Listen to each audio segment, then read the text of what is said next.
joining us. Requesting everyone to please rise for the national anthem.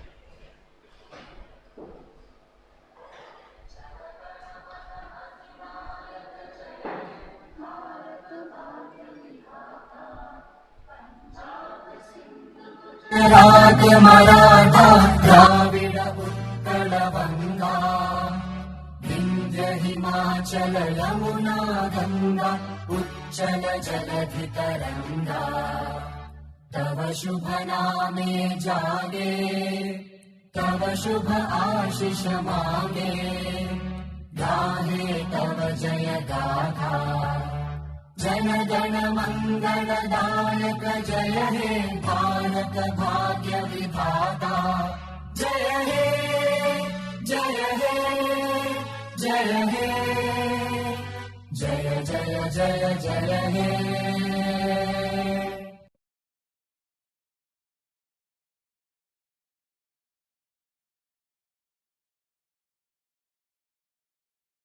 That this is live streamed on HCL Foundation's YouTube channel as well. So we have circulated our link for the live amongst our groups, requesting you all to please circulate it within your network also. So, after having witnessed the roaring success of 8 editions, we are excited to be back with a new name this time. Any guesses, anyone? Sorry? Yes, yes. HCL Grant is now HCLTech Grant. With our new brand identity, we intend to take the legacy of transforming rural India forward with your support. Started in 2015, the HCLTech Grant is a corporate social responsibility commitment by HCLTech through HCL Foundation to strengthen and empower NGOs, engage with them, as well as recognize them for their path-breaking work. Currently focused on rural development, the HCLTech Grant is awarded in 3 thematic categories, namely environment, health, and education. Each year, the winning NGOs are awarded with a grant of Rs 5 crore for a 4-year project.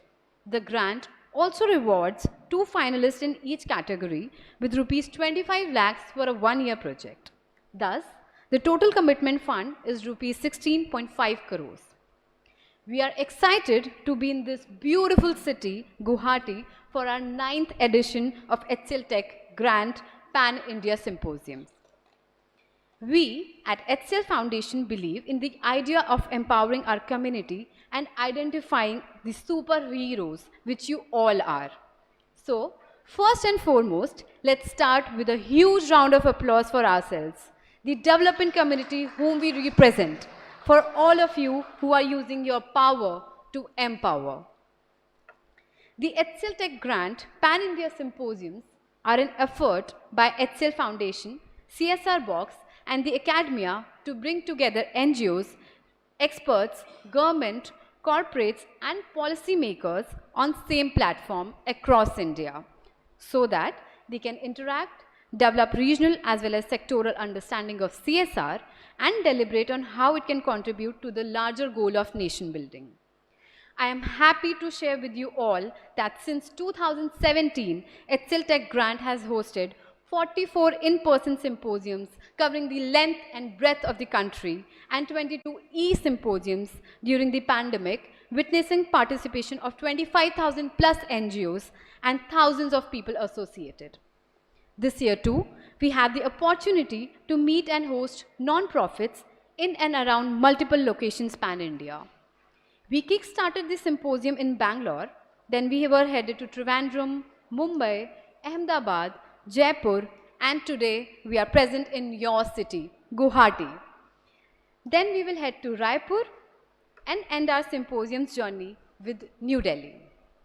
We are extremely thankful to TIS Guwahati for hosting HCL Foundation and the NGOs who are present here today. We would also like to inform you that TIS was one of the finalists of HCLTech Grant Edition 8 in Education category. Now, I would like to quickly take you through the agenda for the day. So, we'll be starting with the welcome address by our academic partner. Then we'll move towards keynote address and HCL Foundation overview. Then we'll have our panel discussion on topic G20's role in combating unemployment and creating jobs for the youth. Then we'll have the HCLTech grant process and experience sharing. And then we'll conclude our day with networking lunch. Now, I'm delighted to invite our academic partner, Professor Dr. Kalpana Sarthi, to address the gathering. Dr. Kalpana Sarthi is Professor, Social Work at the Center for Public Health, School of Social Work, and she is also the Deputy Director at the Tata Institute of Social Sciences, Guwahati, off campus. She has successfully guided several MPhil and doctoral candidates at the Mizoram University, and at TIS, she is a member of many academic bodies and has spent 20 years in northeast of India. Please, ma'am.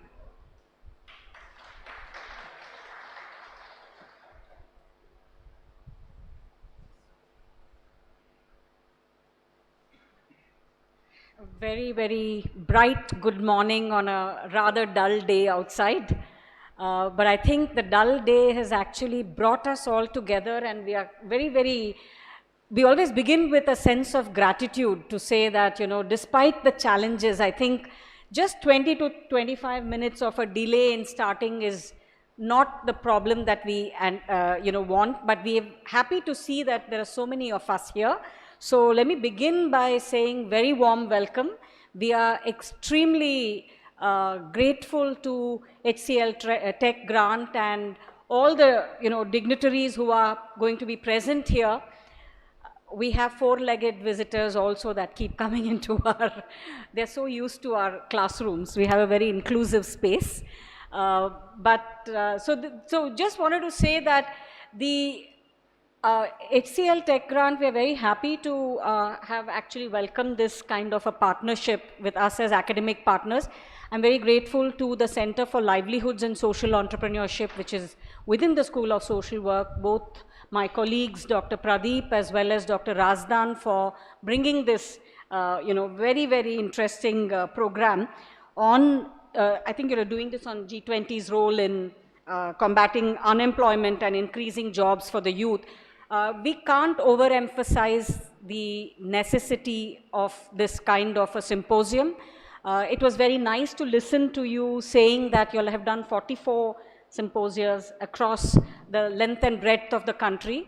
And Guwahati, Assam, the Northeast is extremely happy to have. I'm just looking at some familiar faces and smiling as I talk. We are very happy on behalf of all the NGOs as well as our other partners in the region, because I think a topic like this requires discussion from various aspects and perspectives. I'm just naming a few people who I saw on the poster: Mr. Gaurav Majumdar, Mr. Nikhil Pant, Mr. Bhaumik Shah, Dr. Rauzi K. Barua, I'm not sure if everyone is here, Dr. Pradeep, of course, Ms. Shantala Ronglo, and Ms. Shelly Kaushal, Mr. Saurabh Bishwas, Dr. Chaudhry Das. I hope I haven't missed out any one, but warm welcome to each of you as you take this day forward. We can't say enough about the whole aspects related to unemployment and livelihoods. And as an institute of that primarily works in the area of social sciences, I think most of us are familiar with the history of TIS and having been here since 1936 in Mumbai, and in Guwahati itself, this is our 10th year of having rolled out programs. So a decade has also been a long time for us to not just understand the sector and its requirements, but also the importance of the kind of issues that this symposia is going to raise. We have a high unemployment rate. We know that some differences are being seen in terms of unemployment for people over the age of 15. But more than the sheer numbers, I think what actually matters is how does this have relevance to us in the Northeast, and what kind of skilling is required, relevant industries related skilling, as well as livelihoods in the Northeast.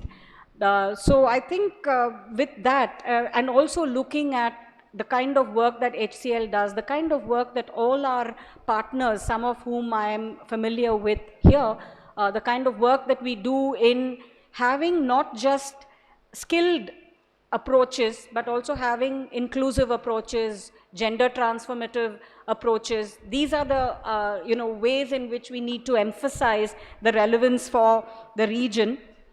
Very briefly, just to tell you that within our own campus, we do have centers that work on ecology, on climate change, labor studies, peace and conflict studies. We have sociology and social anthropology, public health, counseling, community organization for development practice, and the Center for Livelihoods and Social Entrepreneurship. So we are also very, I think, very, very acutely aware of the need to discuss unemployment and the impact that any of this can have. What are the kinds of climate change and the vulnerability that people have, and how does that affect our employment? What kind of resilience is there? I think all of these aspects I can see, and what happens in an area that sees conflict, and how does that impact this as well. I think all these topics are the kind of things that we will interweave.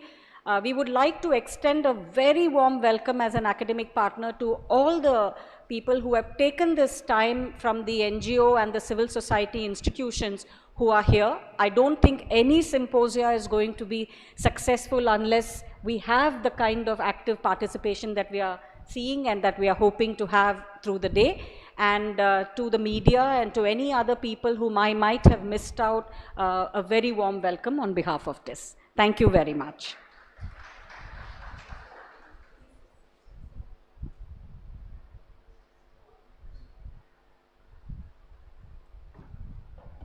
Thank you so much, ma'am.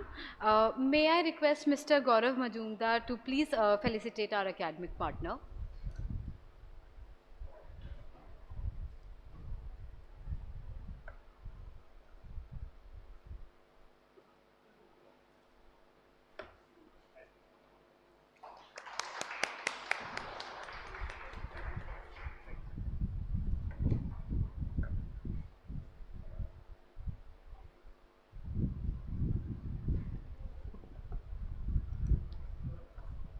Ms. Mr. Gaurav Majumdar is a lead skill development and livelihood at HCL Foundation. He holds 10 plus years of experience in development sector with national and international organizations in different verticals. With previously worked with State Rural Livelihood Mission Bihar, Jivika, and Office of Refugee and Settlement, Chicago. He holds Masters in Business Administration, Rural Management from KIIT University, Bhubaneswar, and Masters in Public Administration from Illinois Institute of Technology, Chicago, US.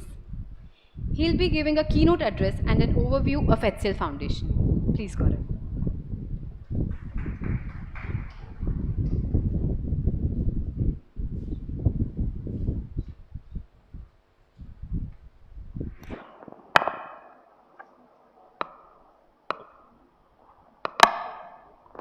Sure.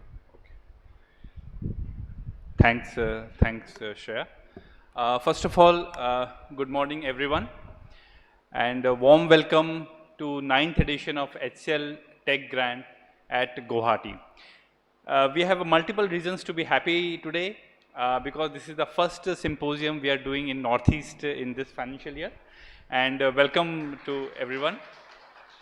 Second reason, we are doing in TIS. That is one of the best thing because TIS is also our grant partner, and we discovered last year with Nikhil also. And of course, the weather. Those who are coming from north, they must be kind of giving the weightage. The weather is super pleasant and lush green campus, what we are seeing today.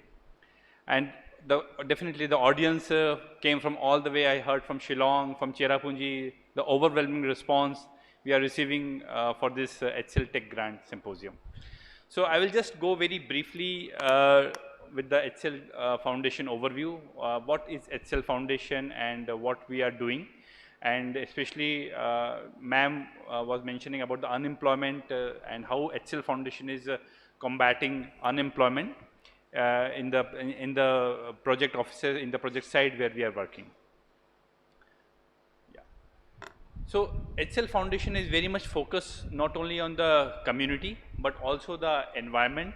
Is it visible, everyone? Yeah, yeah, yeah. Like,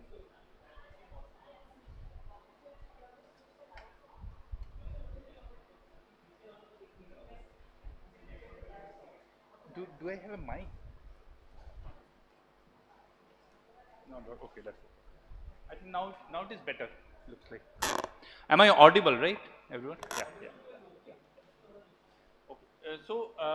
HCL Foundation, okay, I'm here. HCL Foundation is the CSR arm of HCL Tech. HCL Tech is the, I'm sure most of you have heard about it. HCL Tech is the India's third largest software leading company.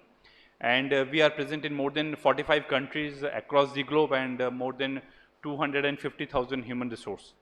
We are present very much headquartered in India, in Noida, and we have offices across the different part of the country. HCL Foundation, what we do exactly, the approach towards CSR is mainly about the elevate people, planet. People is mainly about the community, the participant, the beneficiary with whom we are working. Environment, mostly about the ecology, the surrounding, the ecosystem we are trying to strengthen.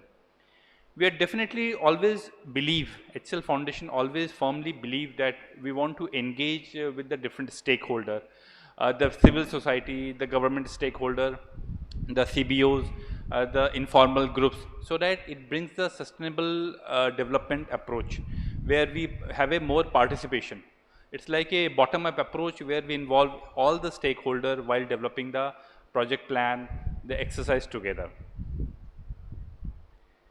The vision is definitely what the leadership has evolved in HCL Foundation, that we have to work at the source, and that's what HCL Foundation believes. We have to be the source code for the development, be it a environment vertical, be it a health vertical, or be it a, education, where the HCL grant has a 3 sub vertical where we are focusing, we are inviting application. So the source code should be very primarily motto objective of HCL Foundation. The vision to be the source code for sustainable social economic development. Definitely the 10 commandments of CSR, all these are very detailed. We are trying to reach out to the SDG, Sustainable Development Goal, where we are working. We try to achieve at least one SDG through our intervention, whether it could be in skill development, livelihood, water, sanitation, hygiene, health, environment, any of the thematic where we are working. Giving a little kind of a footprints, where does the HCL Foundation is present. So HCL Foundation present is growing leaps and bounds. When we started very small, but over the period of time we have grown rapidly, not in terms of the project but also in terms of the reach. So you can see that we are present in more than 20 states across the India, and it's not only about the HCL Tech Grant, but also about the entire HCL Foundation that we will cover in the subsequent slides. That we are present in more than 20 states, 3 union territories, and 91 districts of India. It's at the very remote parts of the country also. Like we are working in Nagaland, which is at the very extreme border of the country, where we are working with the health partner. So these are the tough places where we are working. Total 5.5 million lives we have impacted so far. It's since the inception, it's a cumulative figure where we have touched down the human life. We call them not a participant or the beneficiary, we call them life. Where we have touched down through our intervention, we have made them some changes, we made their life possible very better what they were before. So that is the kind of a objective we work, and definitely only that is possible through the participation of the partner like you, that you are sitting and you are kind of supporting HCL Foundation work across the country. These are some of the national awards what we HCL Foundation received.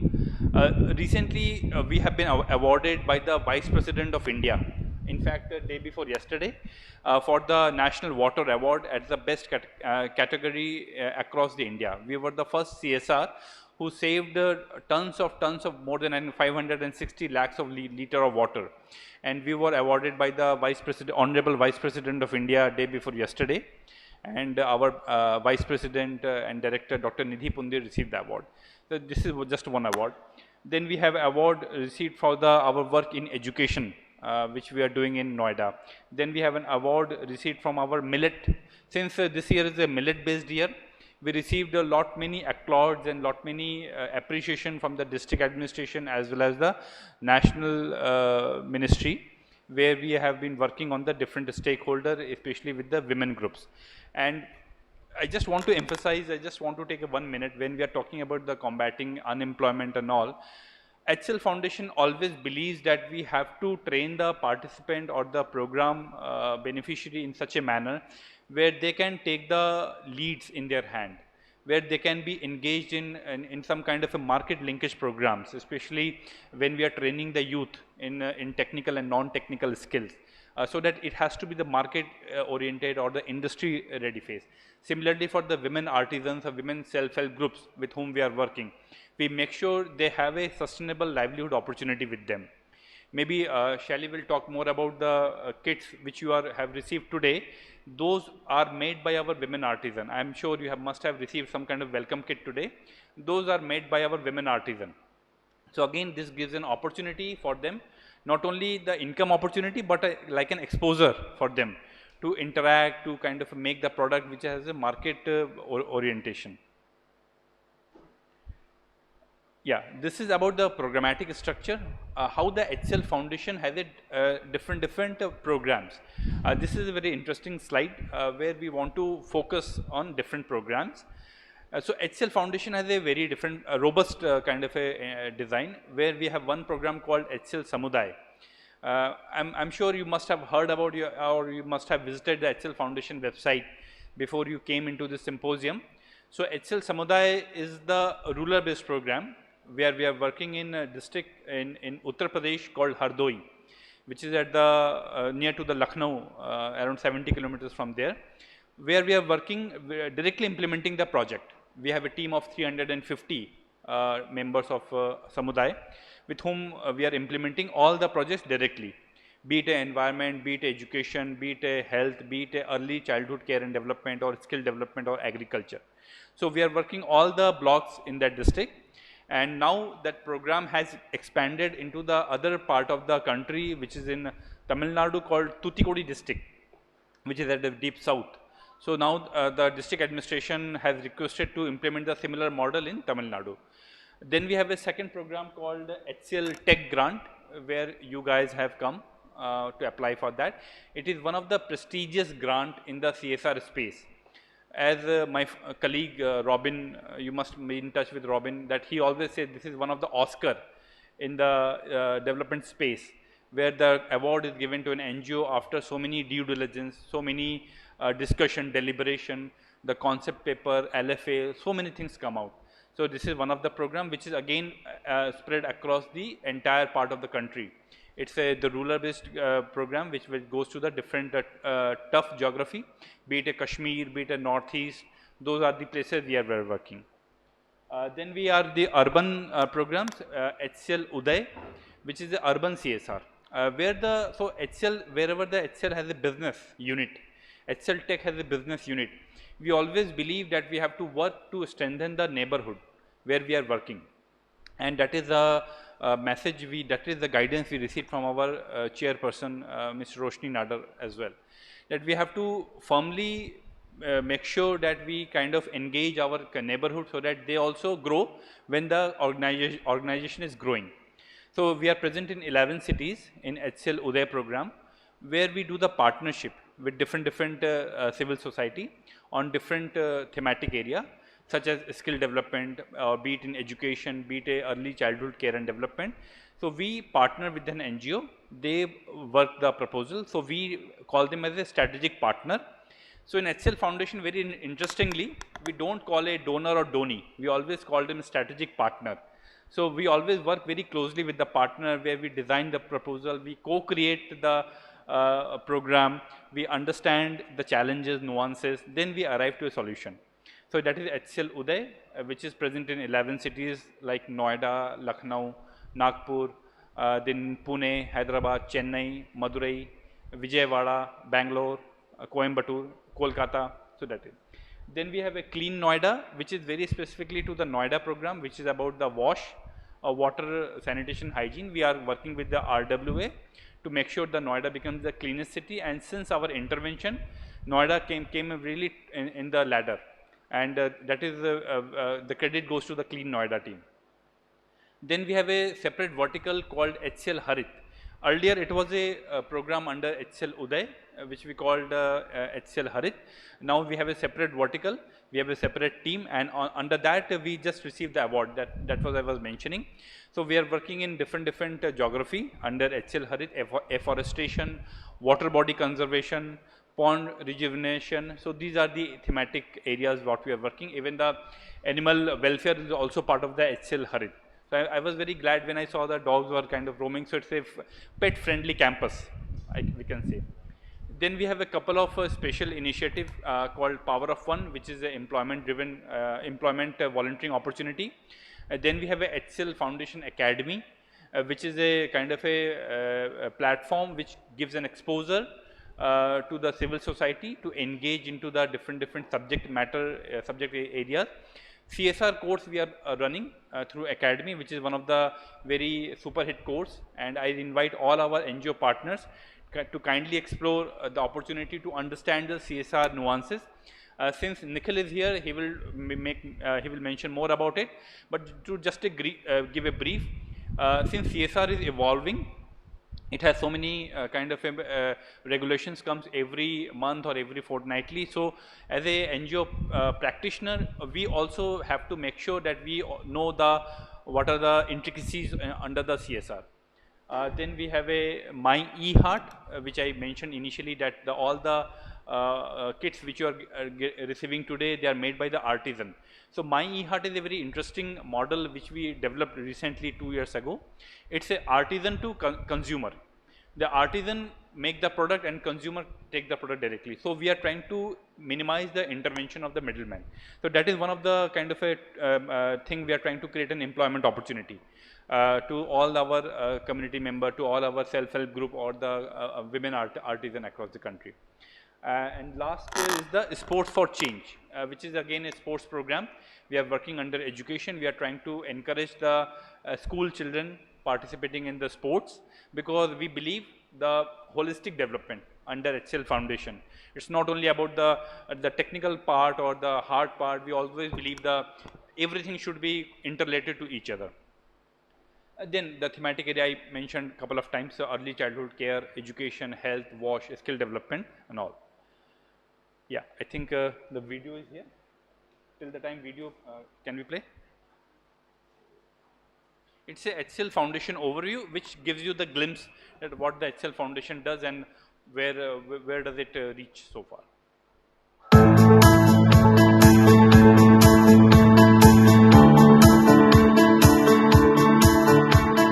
HCL Foundation was established in 2011 to bring positive impact in the lives of underserved communities in urban and rural India.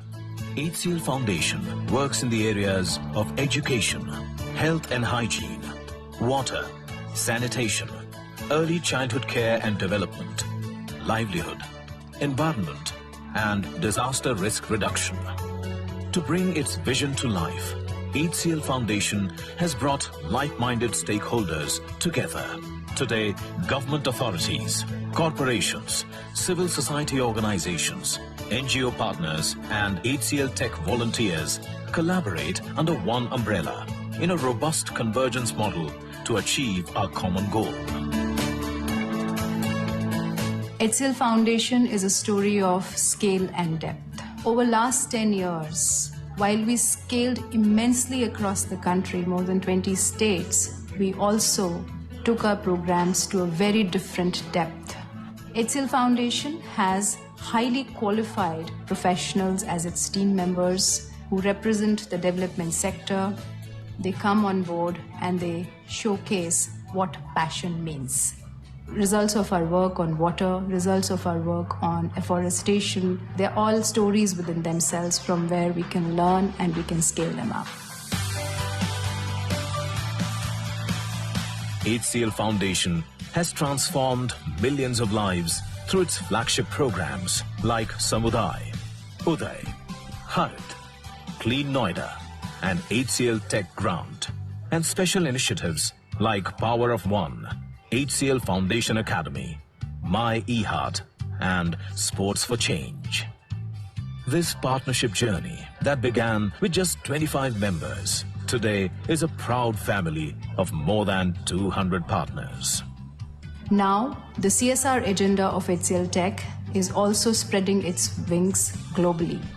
We are starting heavily in Americas, we are taking shape in Europe, as well as APAC region. There are miles to go and we have a lot of work to be done before we call it success.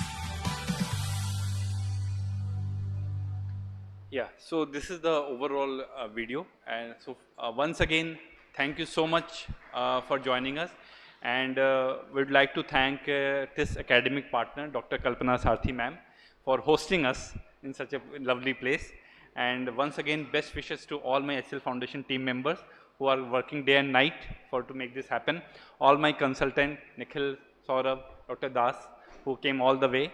Thank you so much, looking forward to be in touch. Thank you so much.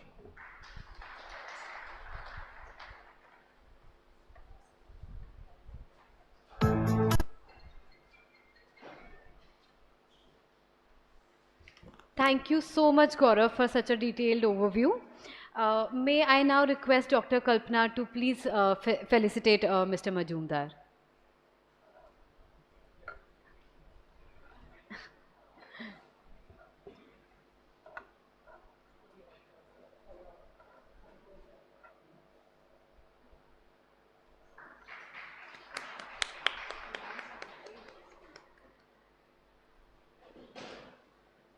Thank you, Gaurav. Great. So next up, we have the much awaited masterclass on CSR laws and its new amendments. And without much ado, I invite our experts, Mr. Nikhil Pant, Senior CSR Advisor and former Chief Program Executive, National Foundation for CSR, IICA, Ministry of Corporate Affairs, Government of India, and Mr. Bhaumik Shah, Founder and CEO, CSR Box.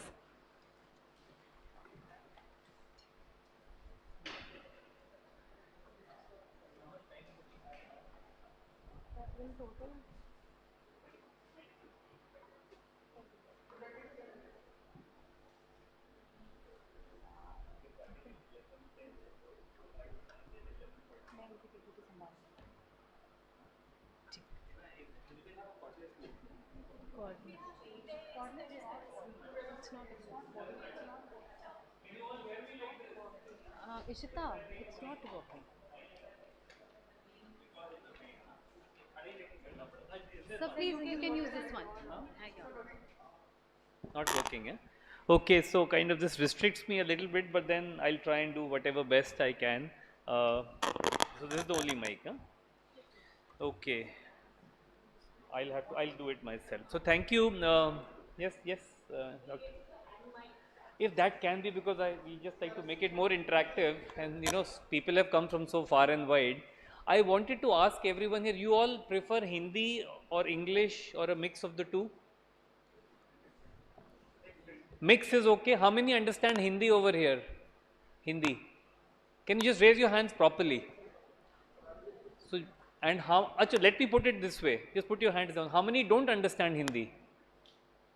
One. So even for one, then I have to make it English, or definitely for English. Then I'll include Hindi भी मैं बीच में बोलता रहूँगा. तो भौमिक और हम लोग, together we will over the next maybe 40-45 minutes try to give you an understanding of the CSR legislation, and that's why I was requesting Dr. Kalpana if the students could be here, because when we come to academic institutions, I think a key concept, while the NGOs are here, we want to have students because they are the future, and they must understand the strength of this legislation, the strength of the kind of work that HCL Foundation does, and of course the HCL grant. in the next, I'll try to do it a little fast because the time is less, but this presentation is available on, oh, that is great. And to move this, somebody will be, Acha, theek, I'll do it. They don't have that movement wala, na? Acha. Can you just go ahead to the last slide where that URL is there? Yes, just stop here. No, this is, you can make a note of this or make a click a photograph of this. This is where all the material is available. जितना भी material हम अभी आपको बता रहे हैं वो सब अवेलेबल है ऑनलाइन और उसको आप डाउनलोड कर सकते हैं, ठीक है. तो अगर हमारा टाइम कम भी होगा, even if time is less, doesn't matter, we will have all of this information for you available. We can go back to the starting. Now CSR, corporate social responsibility. Are you aware about CSR? Let me see on this side, please raise your hands. Are you aware of corporate social responsibility? Do you know that there is a legislation under which CSR is now part of the Companies Act? How many of you know this? Yes or no? Okay, what about this side? Pretty good. And how many of you actually know the legislation with the 9 clauses? How many know the legislation? Nobody? Nobody here also. And how many of you want CSR funds? Everybody? All of you, you can raise both hands also. So there is a gap here. I'm doing a bit of gap analysis. And that is why we are here. Because as NGOs, we must not forget that if corporates like HCL Foundation have grant to give, there is a legal framework, there is a legislation. Under that legislation, they can give you funds. And there are 20,000 more companies like HCL, mostly smaller than HCL, but many of them could be bigger also in terms of turnover, who have funds to give, which all add up to about 20,000 to 25,000 crores every year. So please make some notes also. You have a paper and a pen has been given to you. And as Gaurav said, it is from eHeart.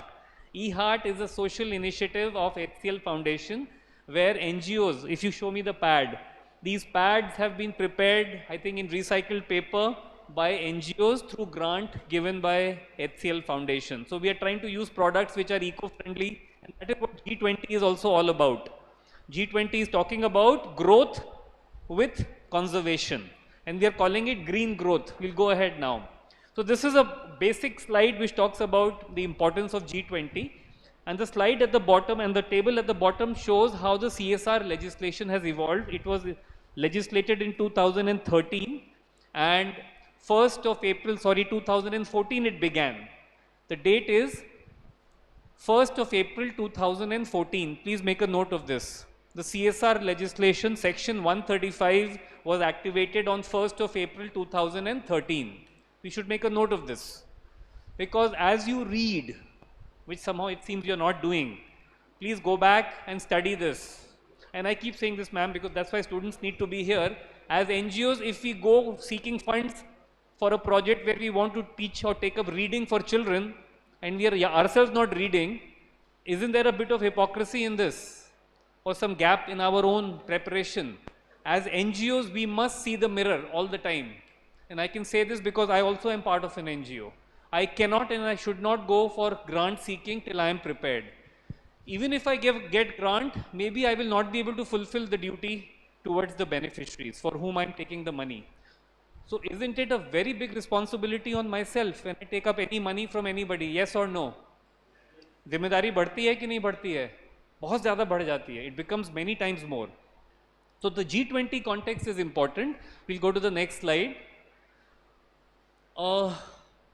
Green growth with focus on sustainable development. The G20 presidency, are you all aware that we have G20 presidency?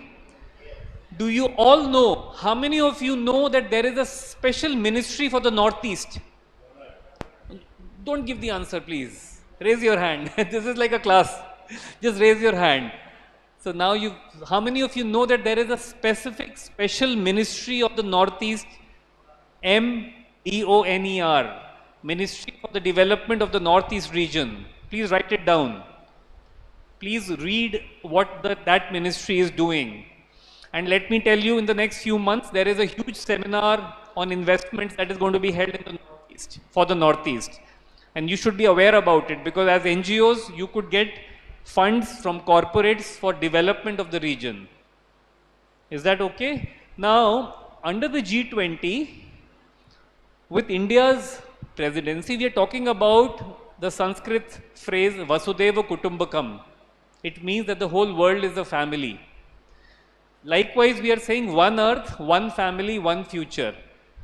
It means what? इससे क्या मतलब बनता है कि any development we do here will have an impact on Malaysia or on America, or anything that happens in, say, New Zealand can have an impact in Pakistan? Yes or no? Because it's all global. So growth with conservation is very important. And what has happened after COVID? There is an economic crisis. There is an economic slowdown. And because of that, there are a lot of jobs being lost. So what we are saying in HCL Foundation and through these symposiums is that a program like HCL Grant also wants you to prepare projects which not only focus on development but also take care of the environment. We must not miss that. We go to the next one. Now, the red ones are all of them are our priorities, but the red ones are important. Green development, accelerating progress on SDGs, and women-led development becomes very, very important. Women-led development means we are focusing. How many of you are women leaders over here? I can see a lot of ladies here. Can they raise their hands who are heading NGOs or who are in senior positions? Can they raise their hands, please? I can't see hands. You have to raise it confidently if you're a leader. That side, I can see some ladies. Yes, over here also. This is a great opportunity for you to come forward and take your organization ahead, because again, G20, India is talking about this. And I think that, as Gaurav just mentioned, many of the help groups that HCL Foundation supports through its livelihood programs is driven by women. So women, when they get the power of money or livelihoods, it changes the whole family. It improves the literacy of the child also. It disciplines the whole family. I'm working on projects in Kashmir as part of my NGO work, and I'm finding that women, when they're getting funds, insurgency is going down.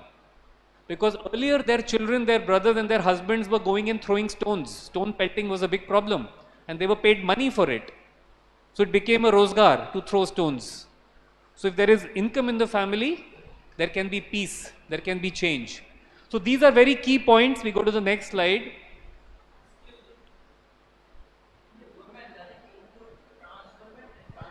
We are talking about LGBTQ as well. Absolutely, it is inclusive. When you're talking about development, it is inclusive development. Let's be very clear about it. And I think this is to be emphasized again and again. It includes the visually challenged. It includes the differently abled people also. All and everyone, irrespective of their caste, creed, color, or any section from the society. Now, under this scenario, CSR gains lot of prominence, because like 10 years ago when CSR became law, corporates got a chance to partner government. Otherwise, keval taxpayer money was part of government development work. But when CSR came, corporates got a chance. Now today, you also find many people, representatives, members of parliament, members of state legislative assemblies, they are also looking at CSR funds to develop their constituencies. Under this scenario, NGOs like you, the last bullet over there, have a very, very important responsibility. And what is that responsibility? The last mile connect, to get active people's participation. Now I'm saying all of this because the next slide now talks about, and it's a summary of the CSR legislation, and I will just give you a quick recap, because you should know what the CSR legislation is. And it says that if the companies have 500 crore or more net worth, turnover of 1,000 crore or more, or net profit of rupees 5 crore or more, then they have to have CSR, which is on the top circle over there. A 2% budget, average net profit over the last 3 years. I hope some students are here. Are some students here? I can't see students, ma'am, still. Achha. Okay, no worries. They can still see the video actually. The recordings you can show them, please, because they must understand this. This is very, very important, ma'am, because they are studying everything, and if they don't know what's happening outside, they've missed it. So now CSR is a board level activity. The board members have a committee called the committee of the board, 3-member committee generally with one independent director, which create a CSR policy for the company. So please make a note, go and see the HCLTech CSR policy, make a note. How many of you have seen the HCLTech CSR policy before coming here? Nobody has seen. Why? Because HCLTech grant, which you see here, is under the policy of HCLTech. And that policy of HCLTech is under this government legislation because HCL is one of these companies. And I'm sure it may be over the 1,000 crore one, I guess. With which category HCL is falling, maybe. Bhaumik would know better. Turnover would be more than 1,000 crore, I guess. So, CSR policy becomes very, very important. Now, once the policy is formulated, the board of the company passes that policy, uploads it on the internet or on the website of the company, publishes it on the web, on the company's report, and also monitors. The committee also monitors the progress on CSR. So, if budget is 100 rupees, the committee must monitor that month on month, quarter on quarter, is the money getting spent or not getting spent. Otherwise, there is a penalty. The amendment of 2021 says, I don't see people writing. Did you all have breakfast? Please write. Don't look at my face all the time. I'm going to take this like a class. You're not reading. Please write down. There is an amendment of 2021, January 2021, which makes it mandatory for CSR corporates to spend the money before 31st. And if they don't spend it, the government can take away that money. Or they can continue it through an unspent CSR account. There's an account into which they can keep this money for 3 more years. So we go to the next slide. I think I'll have to end in the next 5 minutes. Maybe 10 more minutes I have. Next one. Can you go to the next one, please?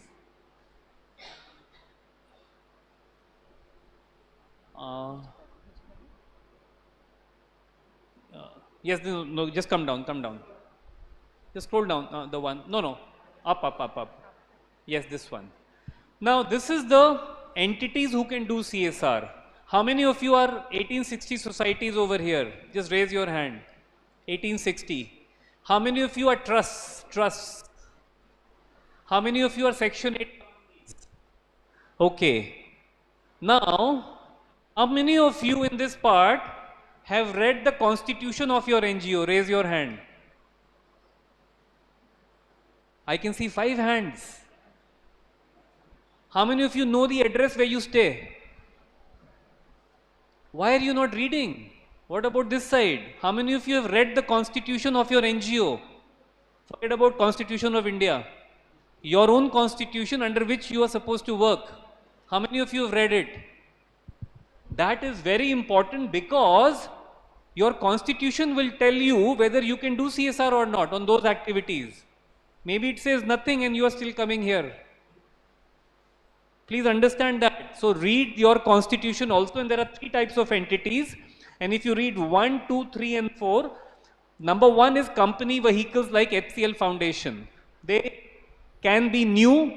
It is called activities route. It means project work. They have to have form CSR 1 and they must be exempted under income tax under 12A or 1023C and ATG. ATG, I hope all of you have. I hope all of you have form CSR 1. Are you registered in form CSR 1?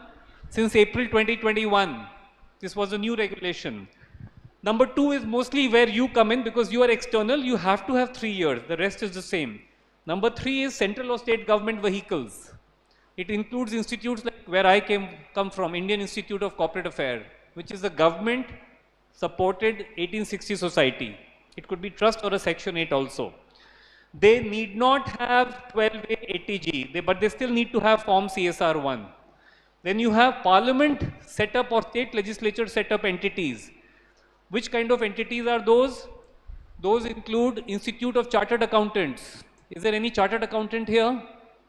It includes, oh yes, is there, you're a chartered accountant? So Institute of Chartered Accountants is an entity set up by an act of parliament.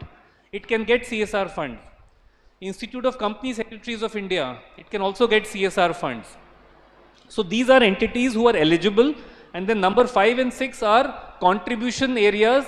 Number 5 includes PM fund, central government funds, Swachh Bharat Kosh, Clean Ganga, etc. And number 6 is more on research, R&D, research and development, incubators. You can contribute. So an HCL Tech can contribute to these areas. But for you, you have to see which one of you are here, and you are likely to be under number 2. If you are here, then you can get CSR money. You can get funds. Okay? We go to the next slide. So these are the listed activities. Schedule 7, have you seen Schedule 7 of CSR? What are the permitted activities? If you haven't, then please see the Schedule 7 and compare those activities with the activities mentioned in your constitution, whether you are permitted to do these activities or not, and then compare those two with the CSR policy of like HCLTech. This company will give you money for those activities or not. Then prepare your project proposal. Otherwise, nobody will give you funds. You will just be wasting your time. Okay. Next, we'll quickly go. I'm just keeping watching 5 minutes are left. So now, what has happened is, last 10 years, this is the 10th year of CSR. Last 9 years, lot of money has been spent, and Bhomik will tell more about it. So lot of government has got lot of data. Basis that data, government has made some changes, and from 2021, spending has become mandatory, as I told you, from January 2021. For all of you, it is very important to remember, if spending has become mandatory, and if you have all the regulations and eligibility, then don't you think you can receive CSR money? Yes or no? Because companies have to spend. So you should be ready with good project proposals. And the seminar today talks about some proposals, and the grant team will tell you how to make a proposal, how to make the proposal for HCL grant. It is one project which will take you right through the A to Z of project DPR, detailed project report. You must learn out of it. I would also like to say, many of you may not be eligible for HCL grant because of the norms. But coming here means capacity building. If you get to know, then don't you think you can prepare more proposals? Am I right? You can prepare more proposals if you come to know. So this is very important. CSR has become mandatory. There are finite time periods. NGOs must know compliance. Very critical. If you don't know compliance, it is important to know and then focus on your work. Focus on impact and show results. Then the corporate would be interested. And the government is now showing a lot of interest. I'm calling it CSR 3.0 because of the last red part. Because of the post-COVID situation where there is a downtrend, there is a slowdown in the economy, but there is a worsening of climate change issues. So growth, pushing, but balance. You can't do so much of growth and then forget about and make so much more carbon emissions going up. It cannot happen. It will make things worse. Next one. So this is for the corporates mainly. I will just say 1 or 2 points from here. Corporates have increased compliance responsibility now. Their boards are becoming more alert and conscious about whom are you funding. So when a Gaurav wants to fund an NGO from your side or any one of you from HCL Tech, his team will do a lot of due diligence. Whether you can work on the ground. Do you have the papers? Do you have experienced people with you? Who are your board members? Is there any income tax scrutiny happening on your board members, for example? Are there any police cases? So those things become very important. And number 8 is an important point. The CFO becomes extremely important in the corporate because that person decides how much is the fund and also justifies and verifies the spending. The head CSR spends the money. The chartered accountant CA audits the accounts and the company secretary files the report. So this point is very relevant. We go to the next one. If you see this one, I've generally covered all points. The role of NGO leader becomes very important, and if you are an NGO leader here, please take this lesson from this class today here that you must become more aware. Please download this docket and take it forward from there. I will end it here, but I'll show the next slide quickly. There is this chart which is a little technical, and I'm not going to explain this here because it will take a lot of time. This chart explains to you how to make your funding proposal the cost sheet. There is 5% under admin A column, B, C, D, E are all expenses and how you can prepare the project proposal. This will tell you how to do it. So please download this, and then last but not the least, you can write to us, and there is an email ID there mentioned. If you can want to register for our CSR course, it's a free of charge course. You can send details to us and we will enroll you for the next batches.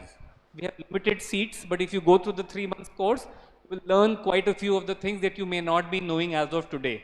But it's important to also know today what you don't know.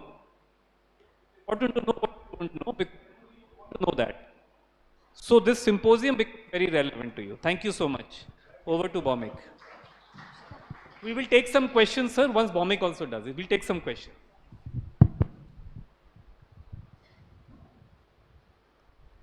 Can people in the last row hear me? If you are not, you can come in the front seats, if you are comfortable. I'm Bhomik. I lead CSR Box and NGO Box platforms, and we also have a backend large impact practice team which works in the entire impact sector. Can we shut these doors if nobody is coming, please? Because I really want that concentration from the audience. Yeah. Okay.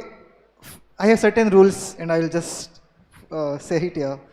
Whatever I'm going to tell you in next 20-22 minutes, we don't write it anywhere officially. These are real realities of the sector. And most of this comes from our experience of working with 110 companies every year on consulting side, almost 300 to 400 non-profit partners with whom we work for these companies for due diligence to impact evaluation to all other kind of services which we provide to companies. Beyond that, we also interact a lot with boardrooms of the companies. That's our core work, where we try to lead some advocacy work. We work with government sector a lot in terms of driving certain narrative for social sector. So most of my experience, which I'm going to tell in next 20-22 minutes, is coming from this kind of work that we are doing. So there are lot many red areas, lot many gray areas, which I cannot officially write on any public platform. So I'm just trying to narrate those through experiences here, so that you really get an insight that where we stand today, where we are moving from here on, and what are the opportunities for us in the social sector. First of all, thanks a lot to HCL Foundation for bringing us together, because we as an organization work with many large foundations. We rarely get this opportunity to bring together non-profits. So thanks a lot to entire HCL Foundation team for doing this for last 7 years. A big round of applause for the entire team on behalf of social sector or non-profit partners to the HCL Foundation team. It takes a lot of effort. Try to understand that the team which is in front of you, this entire team, and there is a backend team as well. They have been working on this symposium series from, I think, 1st of May onwards continuously. So you can understand they have been hopping from one city to other city continuously. Then it will culminate in Delhi on 26th, 27th of June. What I'm trying to say here is that, if we can go to next one. We are in the 10th year of CSR compliance. Nikhil clearly mentioned that we started from 1st April 2014 as a CSR compliance. There used to be CSR before that, but I will largely talk about compliance because that's where the entire money lies right now. If you look at the numbers, it's very crucial to understand, to connect to the data pointers from the sector point of view. When this Companies Act came in, technically it was brought in by government led by Congress at that time. Now we have a different government, but the government narrative remains the same in terms of we want India's development sector to get funding from within the India-based companies or from India itself. We really want to decrease the dependence on the overseas funding on for India's development, which is a very good, and we should agree with that. Whether we might have personal differences, but for at least from the lens that we are getting fund from within India for India's development, that's a good narrative which is being set. Now, if you look at the numbers, by March 24, when we end this financial year, we'll be crossing almost 2 lakh crore in the CSR pie from the last 10 years compliance point of view. By March 23, when we closed this last financial year, it was almost 1,76,000 crore in the entire CSR ecosystem. It's a huge money. Almost 25 to 26,000 crore every year. By 2030, it's going to be almost 42,000 crore per year. By 2035, it's 50,000 crore per year in the CSR ecosystem. So it's a huge money in terms of social sector funding. Next one. Now, how this money is being deployed in the entire social sector. This is clearly coming from the large 300 companies which command almost 82% of India's CSR pie when you look at numbers, which will go down to 70% from large companies because smaller companies will really come up with larger numbers in a couple of years. From that lens, if you look at one question which generally comes from the non-profit partners when we work with them, companies generally fund their CSR foundation and large companies are setting up their own CSR foundation. Data also tells the same story when you look at the data. But what happens, this is technical aspect of the reporting in the MCA website or the director's report which has to be submitted by each of the company. I will clearly take the case of HCLTech itself. If HCLTech is a large company which has certain CSR compliance fund, which it has to spend every year, by default, they have created a vehicle, HCL Foundation, which is an intermediary organization either to initiate couple of flagship program on its own to be implemented by the HCL Foundation itself, but a larger chunk of that fund goes to the non-profit partners who are ultimately implementing projects on ground, which doesn't get reported in this data. So what I'm trying to make a sense here is most of the large foundations which exist in the ecosystem, those are not implementing projects entirely on their own. They are at the end working with the non-profit partners on ground. So most these large foundations are being set up with two purposes. One, to effectively work on CSR project management cycle, that how to really work with a very good partners, how to manage priorities for the thematic areas, for the geographic sectors, and then work with those partners effectively.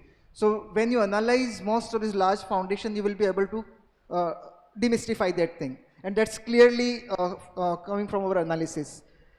So if you go by this logic, there is almost 66 to 70% of the fund which goes to implementation partner.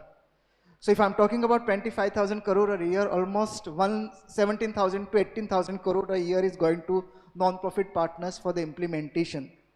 Now, why it is crucial for us to understand and why we are sitting in Guwahati to discuss this, that it's a demand and supply situation at the end.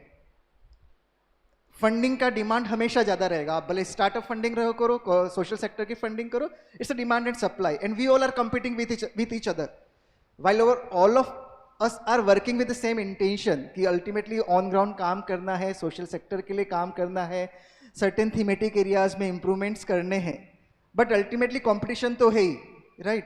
तो वो demand and supply तो रहेगा और वो competition ultimately क्यों है? I will really come to this slide when I talk about impact delivery, where we are moving from here on, 2020, 30 onwards. That will probably demystify that what do I mean by the word competition in the social sector. If you can go to next slide, Shivan. Now, just to give you some insight, because how many of you are really getting CSR fund as of this year or last year? How many of you have implemented CSR project from funding from the companies? Please raise full hand. 1, 2, 3. Around 8 to 10 organizations I can see. Good. So almost 10-12% of you are currently implementing CSR projects. And so many of you are new entrant in the CSR domain, right? So when you are starting a project proposal for any company, and because company is neither familiar with your work, they have not intensely been engaged with you.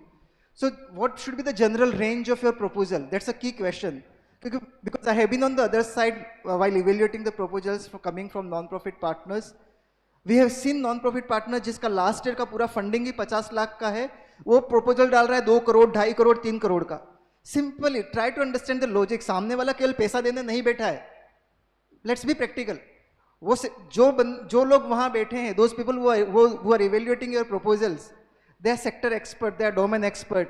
Gaurav was talking about कि they do on-site validation of the proposals. Everything happens in this sector. So blindly writing proposal doesn't help. So try to understand ki what is the range in which you need to operate or you will need to write a proposal for. So the comfortable zone which we have seen in most of the CSR proposal, again based on first interaction with the company, that generally plays between 24 lakh to 40 lakh ka range, largely. If you're writing first proposal to a company, this should not be beyond 40-45 lakh, because that's a comfort zone where a company can really look at a good proposal.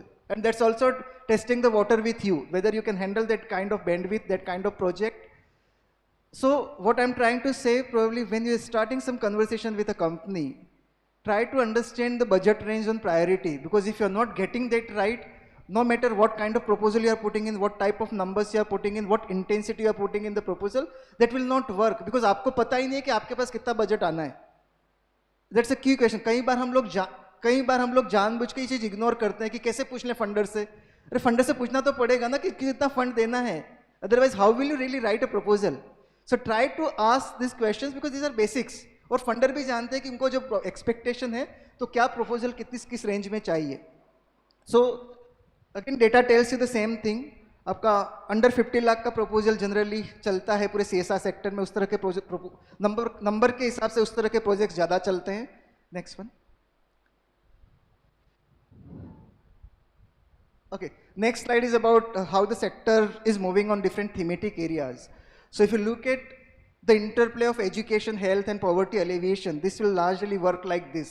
60% of the funding will always go towards and has been going towards education, skills plus healthcare and poverty alleviation. These are the four sectors largely which we see from India's development perspective. So these have always been on priority.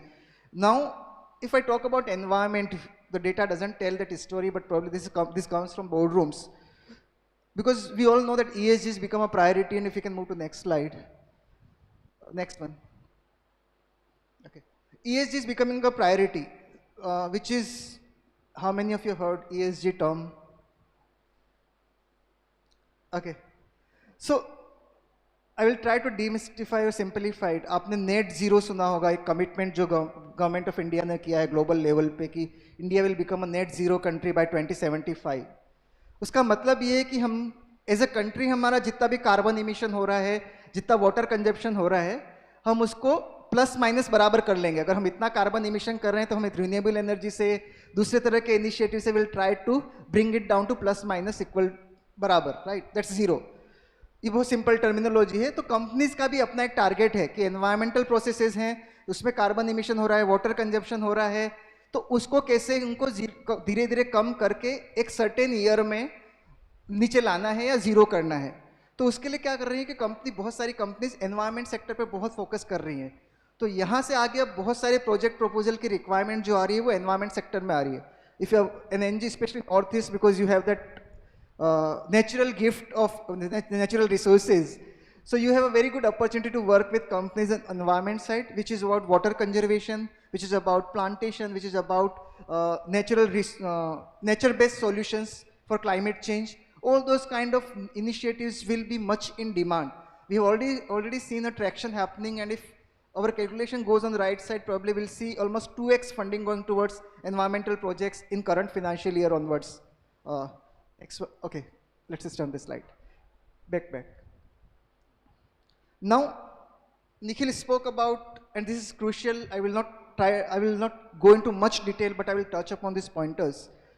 When you expect yourself to be a partner with a company, that role is very crucial and very different from a typical funding which any of you have been getting from a large non-profit partners as a non-profit to non-profit funding earlier, before the FCRA changes came in. 2021-22 से पहले जब आपको बड़ा NGO, छोटे NGO को funding करता था और आप प्रोजेक्ट इम्प्लीमेंट करते थे, the reporting of those kind of projects, the role that you as a non-profit used to play was a very different in nature, in compliance. The canvas has entirely changed in last 1.5 years when the amendment came in the CSR legislation, which does mean that each non-profit partner which is getting even a single penny, अगर आपको 5,000 रुपए का भी एक project अगर किसी company ने दिया है CSR के through, you are equal partner with the company in CSR compliance. जब तक वो 5,000 रुपए का यूटिलाइजेशन आप 31 मार्च को नहीं कर लेते हैं उस फाइनेंशियल ईयर में, तब तक कंपनी अपने CSR लॉ में अनकॉम्प्लायंट है, क्योंकि उनको अप्रैल 2nd वीक तक वो 3rd वीक तक वो यूटिलाइजेशन चाहिए उस 5,000 रुपए का भी. So what I am trying to say is कि the onus the way NGO partners were being treated by any company or any donor agency, that outlook has changed a lot. You are not just an implementation partner. Try to understand. And why I'm trying and emphasizing this, because this also leads to processes and governance that a non-profit needs to put in place. Systems and processes that you need to have internally. You are an implementation partner, equally responsible for CSR compliance for a company. अगर आप पैसा use नहीं कर रहे हैं तो company is non-compliant. Company has other repercussions coming out of being non-compliant.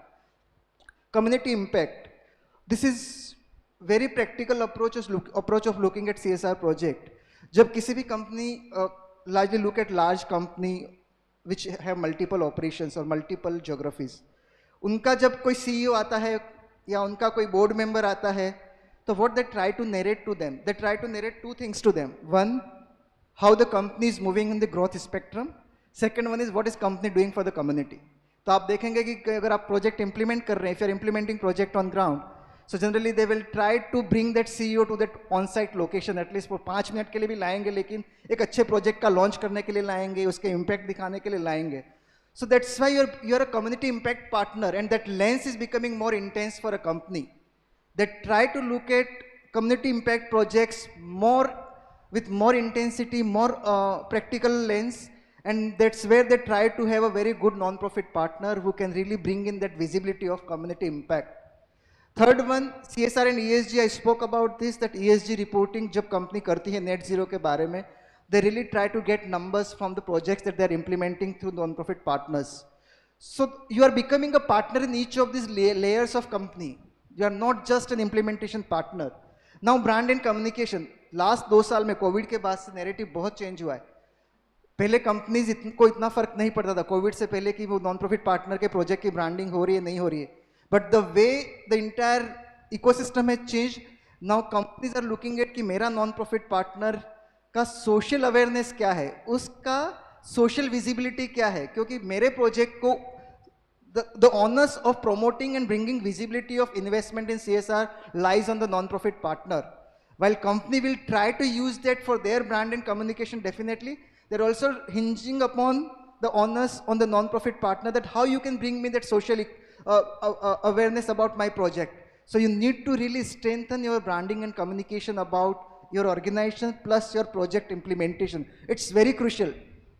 Just try to understand competition perspective. अगर 5 NGO एक project के लिए apply कर रहे हैं, all of them are in the same geography with equal strength, but any one of them who is relatively stronger in branding and communication will definitely get that project, because you are bringing them additional value in the project to the company.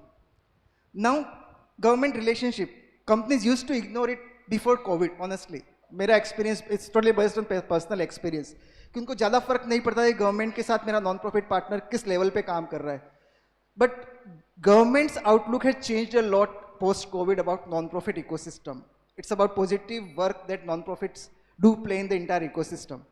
Now, many of the departments are trying to bring non-profits on board for different kind of work which can be done through CSR partnership and tri-party model, where you have government as one party, non-profit as an implementation, and corporate as a funder. And we personally have many MOUs with many state government, many district magistrates. So there, if you are a non-profit partner who have a very core strength of working with government, be it in education, be it in healthcare, be it in environment or any other sector in a particular geography, try to leverage that government relationship a lot to reach out to more companies to the government system. The way it works generally, try to establish the relationship with DM or the secretary of the department. Tell them that these are the 5-6 companies who probably will be interested in this kind of geography. You need to do some research at least.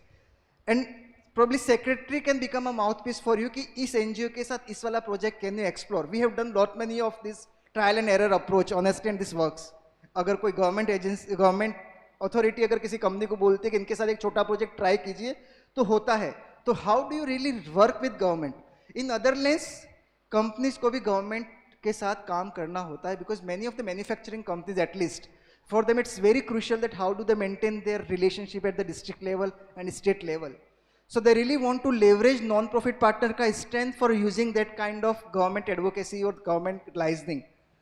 any company which is entering into a new geography, at least from my experience, I can tell you, from especially manufacturing company, अगर वो किसी नई geography में plant लगाना चाहते हैं तो सबसे पहला काम जब वो करते हैं, now they are starting a CSR project in that geography and asking the implementation partner to bring visibility of the company to the DM को ये पता होना चाहिए कि ये कंपनी यहाँ पे ये काम कर रही है, ताकि सारे line department fall in line हो जाएं.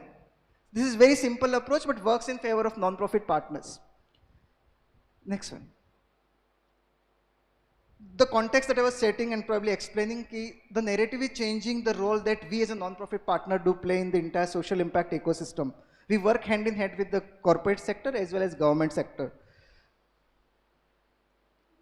We are at a very crucial stage where in the 10th year of CSR compliance, और ये बहुत एक अलग तरह का डोमेन है टेक्निकली जहाँ पे हम एंटर हो रहे हैं, जहाँ पे सोशल सेक्टर भी अपने आप में इवॉल्व हो रहा है. And when I spoke to Nikhil in last conference, I spoke about कि ये sector probably the most evolving sector है और rapidly evolving sector है. अगर आप टेक्सटाइल कंपनी में होते हैं, आप केमिकल कंपनी में होते हैं, तो आपका सेक्टर एक सर्टेन पेस के साथ इवॉल्व होता है. टेक्नोलॉजी इस सेक्टर में क्या है, जिस सेक्टर की टेक्नोलॉजी होगी, हेल्थ, एजुकेशन, लाइवलीहुड, एग्रीटेक, सारी टेक्नोलॉजी का अल्टीमेट एप्लीकेशन इस सेक्टर में होता है, सोशल सेक्टर में. तो वहाँ जो टेक्नोलॉजिकल इवोल्यूशन होता है, इसका इम्प्लीकेशन सोशल सेक्टर में डायरेक्टली आता है. So that's why the pace of evolution or pace of dynamics changing is very fast. So if you are a non-profit who is not trying to understand technology, who is not trying to leverage the different kind of tech, probably need to start doing that. कि अब वो time नहीं कि आप 2 साल बाद सोचेंगे और करेंगे. ये सेक्टर बहुत स्पीड से आगे बढ़ रहा है. Now 2030 में जब आप देखते हैं, आज से 10 साल तक हो सकता है CSR प्रोजेक्ट किसी के रेफरल से गए होंगे, बोर्ड मेंबर के डिसीजन के हिसाब पे गए होंगे. We have seen this rapidly changing in last couple of years and probably we are entering into a very good era now from here on, where impact delivery becomes your crucial factor. अगर आप एक non profit partner हैं जो on ground project implement कर सकते हैं, जिनका I am not talking about numbers on paper, trust me, I am really practically talking about how you can implement a project in a robust way on ground. If you are able to do that, you are really a good non-profit which can scout for funding from multiple avenues, not just CSR. And I will move to that one from this slide. Next one. Yeah.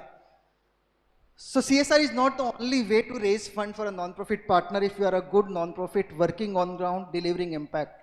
You have 25,000 crore ka CSR pie, which will increase to 45,000 crore in coming years every year. But there are other avenues as well. But these are totally based on impact delivery on ground. If you look at India is a nation which has multiple or hundreds of unicorns now. And unicorn is a startup which has $1 billion valuation in the market, and founders are technically becoming a billionaire by default.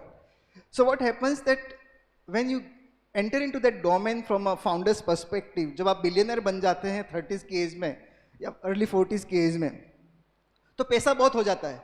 तो what you try to do is probably really try to give back to the system, give back to the society, and that mindset is clearly visible when you look at the profiles of unicorns, that what they are currently doing, founders profile. So they start either creating their own philanthropic foundations, family offices, or start working with some large non-profit partners to manage the fund, or a philanthropic group, which technically works with local non-profit partners to deliver projects on ground. So we are expecting almost 10,000 crore to 15,000 crore coming in 2030 only from the philanthropic offices of individuals. मतलब 100 से 200 लोग ही मिला के 10 से 20,000 करोड़ रुपए India में pump करेंगे, which is very realistic analysis, and you will see it coming in a couple of years. Now, other new cult of givers. आज से 2-3 साल 5 साल पहले, before COVID, when you as a non-profit partner used to create donation button for your website, you used to create it like 100 rupees, 200 rupees, 500 rupees का donation, right? अब जब आप देखते हैं giving pages जितने, the range is like 1,000 से शुरू होता है, 50,000, 1 लाख तक भी होता है रेंज. वो रेंज बढ़ गया है. वो रेंज क्यों बढ़ा है? क्योंकि आपका जो यंग जनरेशन है 25 से लेकर 35 की एज वाला, उनके इकोनॉमिक रिसोर्सेज बढ़े हैं, उनका इनकम लेवल बढ़ा है, तो उनकी capacity of giving has increased a lot and the intention of giving has changed. कि मैं अगर किसी कोर्स से कनेक्ट करता हूँ, मैं इंटेंसली डेबिट कार्ड का डाला और आई पेड, राइट? तो this has changed a lot of opportunities for non-profit sector in terms of you are able to deliver on ground, you are able to connect a person with the cause that he want to donate, you can raise fund. We have seen campaigns where crores of rupees have been raised from individual donors. Forget about CSR. So that happens. The next one is social stock exchange. I will take 2 to 3 another minutes because I really want to set this. Social stock exchange, how many of you heard this term? Okay, 3, 4 hands. Okay.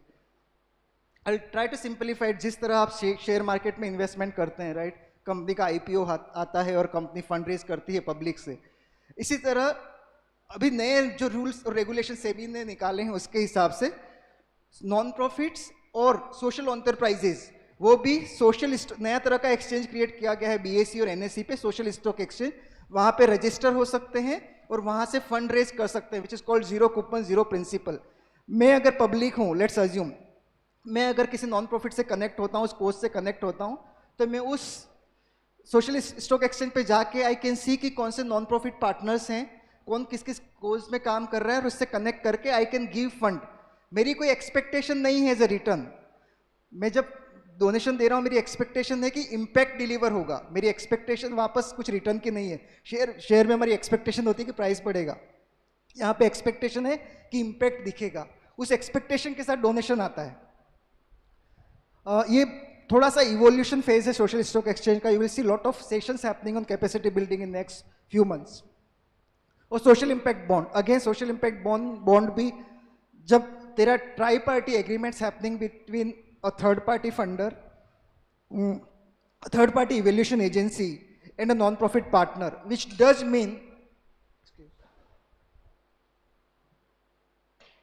let's say you're implementing a project in Guwahati for improvement in education, जहाँ पे learning outcome का level आप 5% या 10% से increase करने बच्चों का। जब उस MOU में आप commit कर देते हैं कि आप 1 साल में 5% improvement दिखाएंगे, तो आपने जो funding किया होगा, funding मांगा है, उस फंडिंग से एक्स्ट्रा फंडिंग मिलता है, आउटकम बेस्ड फंडिंग बोलते हैं जिसको, तो वो उसी परसेंटेज से इंक्रीज होता जाता है जितना आप आउटकम दिखाएंगे। तो ये again it's related to impact delivery on ground. That's where my entire foundational statement that we are moving into an impact delivery phase in the entire social sector.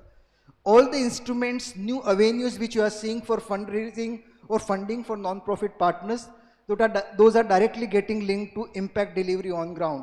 CSR project में भी आपको पता होगा नए amendment के बाद जो भी प्रोजेक्ट 1 करोड़ से ऊपर की फंडिंग जाती है जिस प्रोजेक्ट में, उसका 1 साल बाद, प्रोजेक्ट खत्म होने के 1 साल बाद इम्पैक्ट इवेल्यूशन होता है, which is very difficult to understand, trust me, because we do impact evaluation. कई बार प्रोजेक्ट साइड पे आपकी टीम ही नहीं होती 1 साल बाद, और उस समय आपको इम्पैक्ट दिखाना है, तो इसीलिए impact delivery becomes very important factor for all of us. Okay, now when you look at HCL Foundation application, you will find most of these pointers. So ये pointers आप किसी भी application में जाएंगे, CSR application के लिए जाएंगे, funding के लिए आप social stock exchange पे जाएंगे, आप और किसी philanthropic funding के लिए जाएंगे, these are the basic premise जहाँ पे आपको आपकी organization के बारे में पूछा जाएगा। तो ये बहुत important है कि इन सब pointers पे आप as an organization काम करना शुरू करें। आपका operations कितना strong है, processes क्या हैं, टीम क्या है, सिस्टम क्या है, ये सारी चीज़ें आपके लिए बहुत इंपॉर्टेंट हैं, और इन सब का होना और proper documentation about all of this parameters is very important. Next, these are few takeaways for all of you, and I'm available on my email. You can reach out to me anytime on LinkedIn or anyone. सबसे पहले अपना निश develop कीजिए। अगर आप environmental NGO, environment पे focus कीजिए, education का ट्राई मत कीजिए। एजुकेशन के एनजीओ हेल्थ केयर करने की कोई ज़रूरत नहीं है। जिस डोमेन में आप ऑपरेट करते हैं उस डोमेन को स्ट्रेंथन कीजिए। Impact delivery I already emphasise, plan for impact communication. अगर आप इम्पैक्ट कम्युनिकेशन को फोकस नहीं कर रहे हैं और आप कोई प्रोजेक्ट शुरू कर रहे हैं, प्रोजेक्ट शुरू करने के साथ साथ ही इम्पैक्ट कम्युनिकेशन के बारे में सोचना जरूरी है। प्रोजेक्ट डिलीवरी होने के बाद इम्पैक्ट कम्युनिकेशन नहीं होता है, बहुत इंपॉर्टेंट है। वर्क विद गवर्नमेंट, अगर जिस ज्योग्राफी में काम कर रहे हैं, try to start with block level relationship, move to district level relationship and then state level. बहुत क्रूशियल है, क्योंकि जो भी CSR प्रोजेक्ट का डिज़ाइन है, बाय डिफॉल्ट कंपनी की एक्सपेक्टेशन है कि 2-3 साल में आप उस प्रोजेक्ट को सस्टेनेबल कैसे बनाएंगे और वो गवर्नमेंट के सिस्टम के साथ कैसे सिंक अप करेगा। तो हर प्रोजेक्ट में और जब आप HCL का भी एप्लीकेशन देखेंगे वहाँ पे भी आपको पूछा जाएगा कि how you are leveraging systemic support, government का जो एग्जिस्टिंग इंफ्रा है, एग्जिस्टिंग जो प्रोसेसेस हैं उनको आप कैसे लेवरेज कर रहे हैं अपने प्रोजेक्ट के डिज़ाइन में। अपनी फंडिंग में हमेशा मल्टीपल अवेन्यूज रखिए, केवल CSR ही एक सोर्स नहीं है, इंडिविजुअल फंड रेजिंग करते रहिए, क्योंकि आप जब देखेंगे CSR प्रोजेक्ट का जब डिलीवरी फेज आता है, फंडिंग जनरली सितंबर, अक्टूबर, नवंबर में आती है। अगर आप एनुअल साइकिल के हिसाब से देखेंगे तो फर्स्ट के 3 महीने जो होते हैं फिनेंशियल ईयर के, अप्रैल से जून जुलाई तक, बहुत डिफिकल्ट होता है नए नॉन प्रॉफिट पार्टनर को सस्टेन करना। उस समय सैलरी निकालने के लिए भी अकाउंट में पैसा नहीं होता है। And trust me, this happens with even large non profit partners, क्योंकि फंडिंग सारी जुलाई अगस्त के बाद आती है, तो वो इनिशियल के 3 महीने में आप कैसे सर्वाइव करोगे। तो इसलिए इंपॉर्टेंट है कि CSR के साथ साथ बाकी के जितने भी अवेन्यूज हैं उनको एक्सप्लोर करना और at least parallel income source non profit के लिए बनाना। Last line, collaboration. कई बार नॉन प्रॉफिट पार्टनर और कॉर्पोरेट की जो रिलेशनशिप है वो नॉन फंडिंग के साथ शुरू होती है। अगर कोई कंपनी आपके पास आती है और कहती है कि आप एम्प्लॉय वॉलंटियरिंग करवा सकते हैं क्या, नेवर से नो, क्योंकि वो रिलेशनशिप जो बिल्ड होगी और जो ट्रस्ट फैक्टर डेवलप होगा कंपनी के साथ, वो वहीं से शुरू होगा। वो कंपनी जब आप एक employee volunteering programme non financial mode में अच्छा करके दे देते थे, अच्छा ट्रस्ट फैक्टर डेवलप होता है कंपनी को। तो they might start with 10 lakh का project, then they will go to 25, so that building trust happens with non-financial model. So try to explore those non-financial model with companies. Thanks a lot. Can we take 1 or 2 questions? 1 or 2.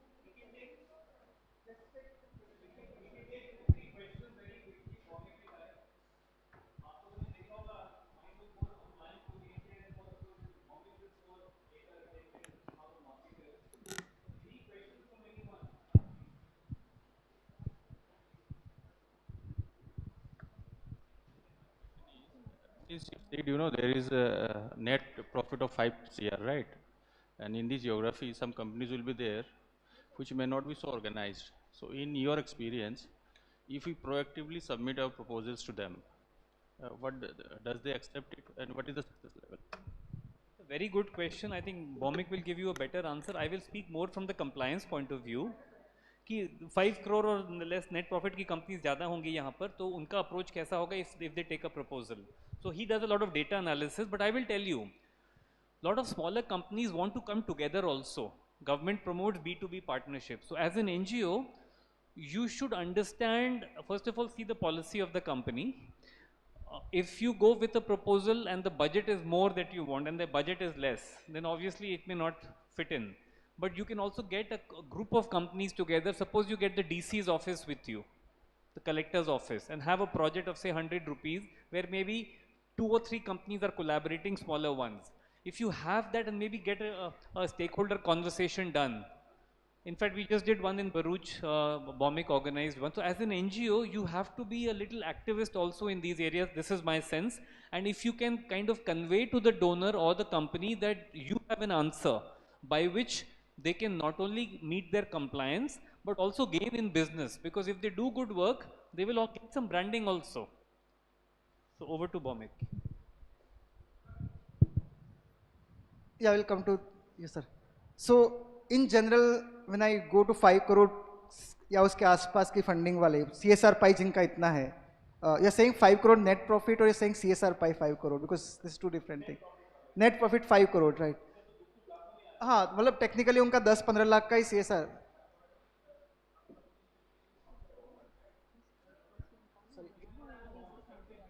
Okay, yeah. Off the record, मोमिन भाई recording मत करना. Okay, so generally हम जानते हैं कि India में tax system कैसे वर्क करता है. अब बहुत रोबस्ट हो गया, right, and it's going to become more robust.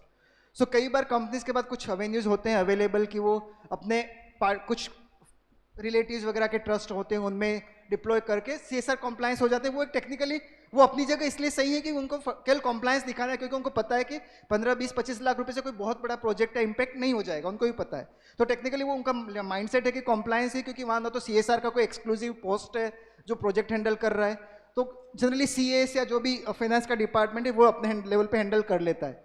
तो उस तरह के प्रोजेक्ट में जनरली या तो कई बार इंफ्रा पे फोकस कर लेते हैं कि किसी स्कूल में कोई क्लासरूम करवाना है, हॉस्पिटल में कोई डोनेशन देना है, largely what I have personally experience, जहाँ पे CSR फंड का कॉम्प्लायंस 1 करोड़ से नीचे होता है कंपनीज का, वहाँ जनरली इसी माइंडसेट के साथ कंपनी जाती है कि लॉन्ग टर्म प्रोजेक्ट नहीं हो सकता, तो फोकस ऑन इंफ्रा, जहाँ पे एटलीस्ट विजिबिलिटी है प्रोजेक्ट की और कॉन्क्रीट प्रोजेक्ट दिख रहा है कि भाई एक क्लासरूम खड़ा हुआ है, एक वार्ड खड़ा हुआ है, या कुछ इन काइंड डोनेशन दे दिया कि उससे कोई इक्विपमेंट खरीद के हॉस्पिटल में दे दिया, उस तरह के प्रोजेक्ट हो रहे हैं। पिछले 1-2 साल से ये माइंडसेट भी चेंज हो रहा है, जहाँ पे उनको लगता है कि अगर 1-1 करोड़ भी मेरे पास कॉम्प्लायंस का है तो मैं 2-3 साल तक सस्टेनेबली कोई एक ही एरिया में फोकस करके प्रोजेक्ट करूँ एज एन ऑर्गेनाइजेशन, तो this will really bring me visibility. So we are seeing that mindset change where soft interventions in a particular geography are also becoming important for these kind of companies, and this will evolve and change a lot, and more of this will become more transparent process. In fact, I would just like to add one thing. Engage very closely with the DC's office. I'm finding that young IS officers are becoming very alert and aware about the important role that CSR can play. If you have government with you and then you bring in these smaller players, they will be more willing to hear you. Now it could be infrastructure as he's saying, and So during COVID time, when we were working with a couple of large companies, one of the IAS in Sikkim wrote to us saying that they will have this kind of requirement. We would never imagined this project happening without DC support. We really pulled in 2.5 crore for one hospital in Sikkim for entire setup. So which otherwise company का priority नहीं था, बहुत बड़ा consumer brand है, उस company को सिक्किम से कोई ज़्यादा देना देना नहीं है honestly, because companies also look from that mindset कि मेरा कंज्यूमर कौन से स्टेट में ज़्यादा है, मेरा मैन्युफैक्चरिंग प्लांट कहाँ है, all those kind of pointers work in favour of CSR. But at that time because DC was very proactive and he really said कि आप 2.5 करोड़ लगाओ, बाकी के 2-2.5 करोड़ में स्टेट गवर्नमेंट से लगा के एक बहुत अच्छा हॉस्पिटल सेटअप कर रहा हूँ, and we did that. very good point. Yes, so I think there was a gentleman at the back. He raised his hand. Actually, you had raised first, then we'll take you after this. The CSIR box, I've been looking up, top 10 companies with prescribed CSR amount in crores, but none of these companies come to our light. HCLTech has now approached us, but what about these companies, Reliance, HDFC Bank, Tata Consultancy, ONGC, Infosys? You yourself have listed all these companies. I mean, how do we tap this? So before Bhaumik responds, gives a response, I was in Meghalaya last year November, and the CEO's office representative from Reliance had come. So companies are visiting and they are having interest. I think what is important is for you to be prepared also. So in my session today, I found that you are also not very prepared. When I'm asking you some questions, you're not giving me confident answers. So both ways, but they are keen and there is a separate ministry also, but we should not be in a situation when they come with money and you are not ready. That will be tragedy of the highest order, don't you think? Over to Bhaumik. So I mentioned clearly that's demand and supply situation. You are competing with best of the minds in your sector, trust me. होगा क्या कि इस mindset के साथ कभी नहीं जा सकते, वो हमारे पास नहीं आ रही, कंपनी कभी नहीं आएंगे इस तरह. HCL Foundation is coming because they really have internally decided that they want to build capacity of non-profit partners. But her company का ये क्राइटेरिया नहीं है कि वो नॉन प्रॉफिट की कैपेसिटी बिल्ड करे, तो कंपनीज आपके पास इस तरह कभी नहीं आएंगी, बहुत रेयर केस में ऐसा होता है. तो what you need to strengthen is, you need to strengthen your presence in particular geography and thematic area and then reach out to companies. ये हमेशा आपका ही आउटरीच रहेगा. बहुत कम केस में ऐसा होता है जहाँ कंपनी आपके पास आएंगे कि भाई ये वाला प्रोजेक्ट कर दो. लेकिन एक जो bright point which Nikhil also emphasise कि north east is becoming a highlight for most of the large companies from last 1-2 years. We are seeing a traction where companies have started asking कि north east में किस तरह का project किया जा सकता है, नॉर्थ ईस्ट में कौन सी ज्योग्राफी, कौन से डिस्ट्रिक्ट में प्रोजेक्ट किया जा सकता है.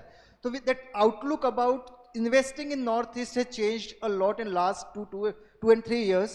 This is also because government is also trying कि northeast really gets faster good funding from the development sector. So the narrative is also being set by the government कि आपको उस एरिया में जाके प्रोजेक्ट करना है. And I will not be surprised if few of the large companies come up with certain criteria कि 5 से 7% of the fund will only go to northeast eastern region. Already PSUs के पास mandate है, बहुत सारे PSUs को already mandate है government से कि आपको नॉर्थ ईस्ट में इतना पैसा लगाना है CSR का. So this is happening with large companies as well. We are getting very good service sector companies saying कि हमें नॉर्थ ईस्ट में प्रोजेक्ट करना है. We have somebody at the end.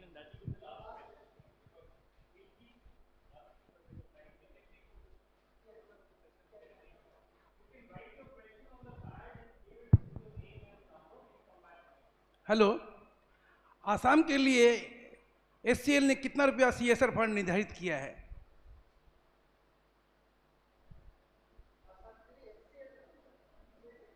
और तीन क्वेश्चन है। और है, how to measure impact?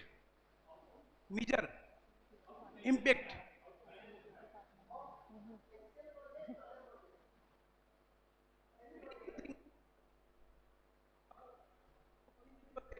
Social stock exchange के लिए एचसीएल ने कितना रुपया निर्धारित किया है? क्वेश्चन है।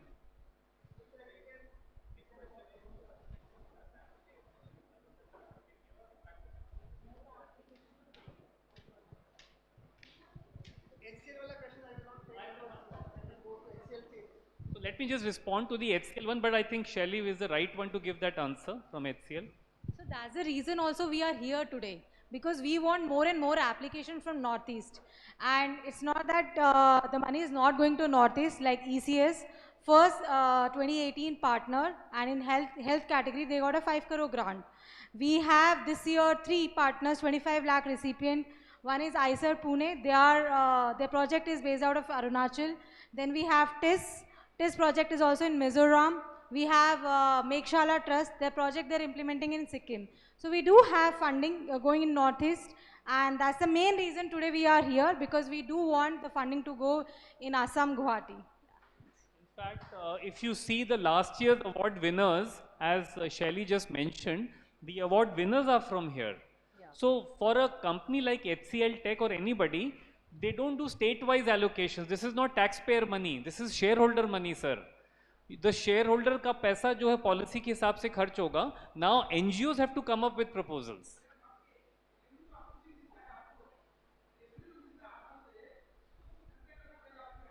So that is why we want to build capacity of NGOs.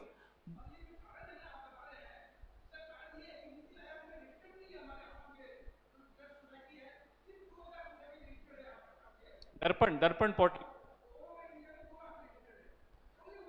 So it seems कि आपका यहाँ पर या तो नो हाउ नॉलेज कम है एनजीओज में, इसका मतलब ये भी, क्योंकि जब मैं सीएसआर के क्वेश्चंस, हाँ, सो जैसे अभी हमने सीएसआर का भी क्वेश्चन पूछा तो आंसर्स अभी नहीं आ रहे हैं, इसलिए हम हैं. So that is why we want to help you develop capacity also.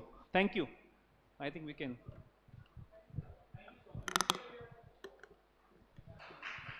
Wow, quite an enriching session, I must say.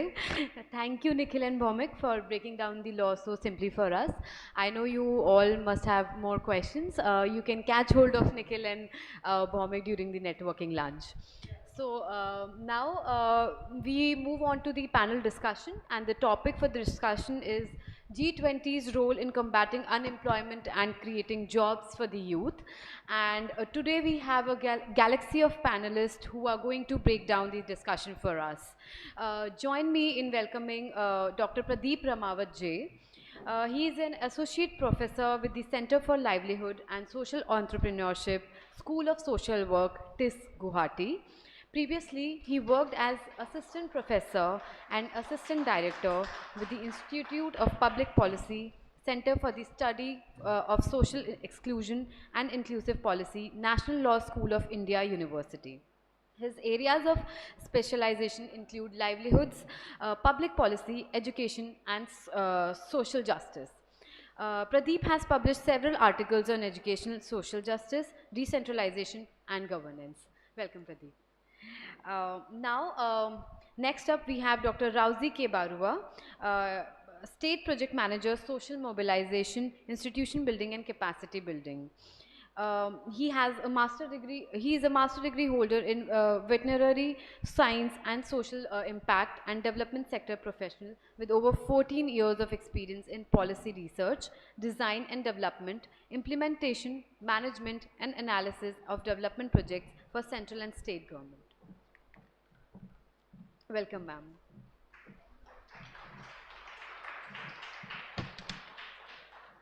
We also have Ms. Santala Ronglo with us. She is a development consultant, founder of Mountain Trails Thalim. She has worked with different livelihood development projects since October 1998 to March 2017. She has worked as a consultant in institution building with Wildlife Institute of India, Manipur.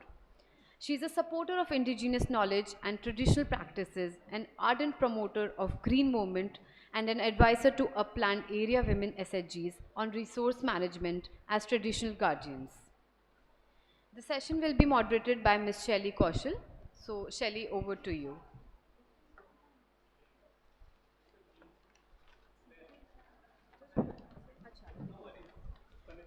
Sorry, there was a miss on our end. So the session will be moderated by Mr. Nikhil Pant.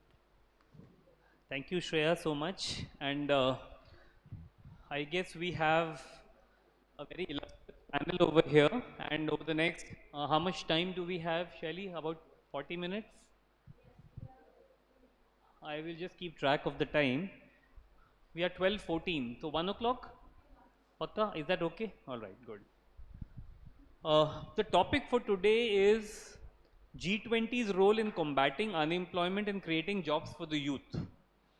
Now, since the morning we've been discussing various aspects. You heard Mr. Gaurav Majumdar talk about HCL Foundation and its programs, and as Gaurav mentioned, he leads the skilling programs of HCL Foundation, which is the livelihoods vertical.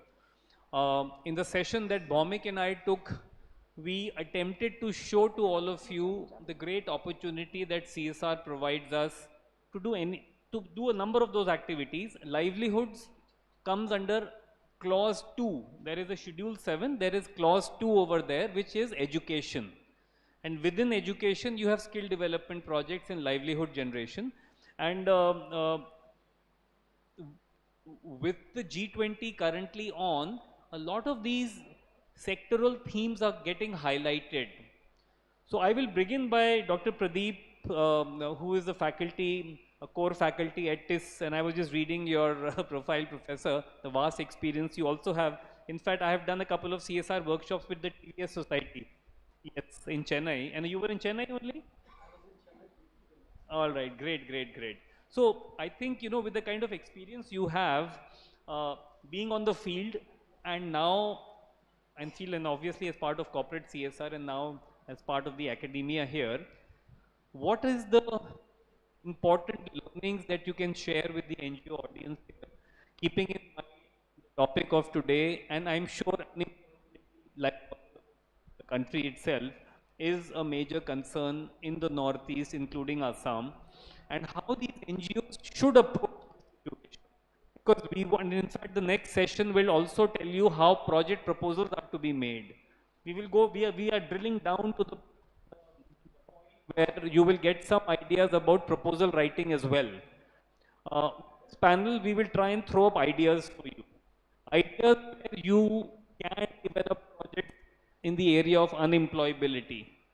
And with the experience of all the three here, and I have requested them to share the nectar of their knowledge and experience. You can again make notes and we'll try and have some questions. So over to you. Thank you. Since I am also a new to context of Northeast, I am also new to the context of Northeast. This is hardly my second year being in Guwahati and trying to explore the developmental sector. Few important learnings which I should be sharing with you is that Northeast is very unique, not only from the point of view of geography, strategic point of view, but also the context of learning.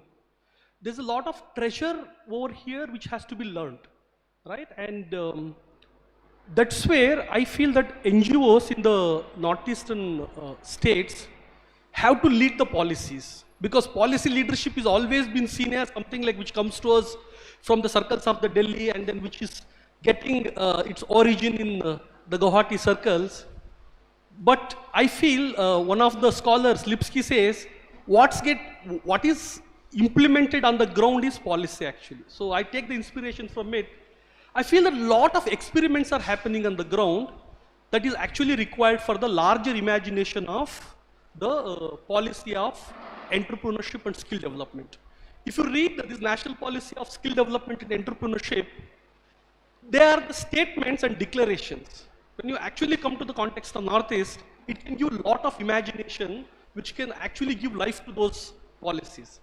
One of the very important learning for me that while working in TVS Motor Company, that there is a high degree of financial awareness, financial literacy in the rural masses, right? But when I travel across Northeast, I think the financial part becomes little mute. It's because the subsistence economy and then the subsistence and then barter economies, I think they have not still have that language of financial literacy completely in the rural areas, right? That is one of the very important areas we have to engage. And how do we connect the communities understanding about the newer avenues to getting connected with market? Why I'm trying to tell you is, most of the time the institutions like ours, Tata Institute of Social Sciences, we are largely people like who are working over here from social sciences background. And when you travel across the northeastern terrain, whether you go to IIMB, Indian Institute of Management in Shillong, or any other social sciences and managerial places where the concepts of entrepreneurship, unemployment, employability, these issues, when they get discussed, they're more from social sciences perspective. And at the end of the day, as I was, I think, sharing with one of you, that it becomes a task of a art appreciation person, and not as a person like who is actually creating that art. That is the challenge over here. Most of our comments will be like an outsider comment. How much of the people are getting unemployed? What are the issues and challenges? How do we soil our hand, being in these places of social sciences? How do we actually engage with those NGOs, work with them, and then build the capacities? As one of the very important catchword which is coming from the morning is partnership. It's not only about the participation. It's about partnerships. It's not only about the participation. When we speak about the participation, I can be negatively participating in process and positively participating in the process. But when you are a partner, there is no other escape that you have to contribute to the overall process. So I think that the partnership development has to happen from the point of view of co-creation and then co-visualization, right? I think that's where we have to take this space of creating the ecosystem over here in the Northeast, and then soil our hands for building a policy for entrepreneurial leadership, which is very important, for which no doubt that we have to have a proper manpower planning approach. Because if you go for that ministry website on Northeastern development, all the narrative which has been put forward is from the point of view of mainland India. That's the catchphrase which has been used throughout the ministry. Here and there, some statistics, some data will come for the Northeastern state. I am not saying this as an only to criticize ministry's website, but this is, I think, one of the greatest responsibility, that how do we take our learnings from this soil to make it more inclusive. As in the morning we are speaking about inclusive, and then this whole idea of social justice. Look at the context of Northeast. I think formal sector has just a potential of around 6%, not more than that. If you look at the overall employment scenario, looking from the ministry's website only, 94% of the job and employment is there in the informal sector. When I say informal sector, more than 70% of it is in agriculture and on allied activities.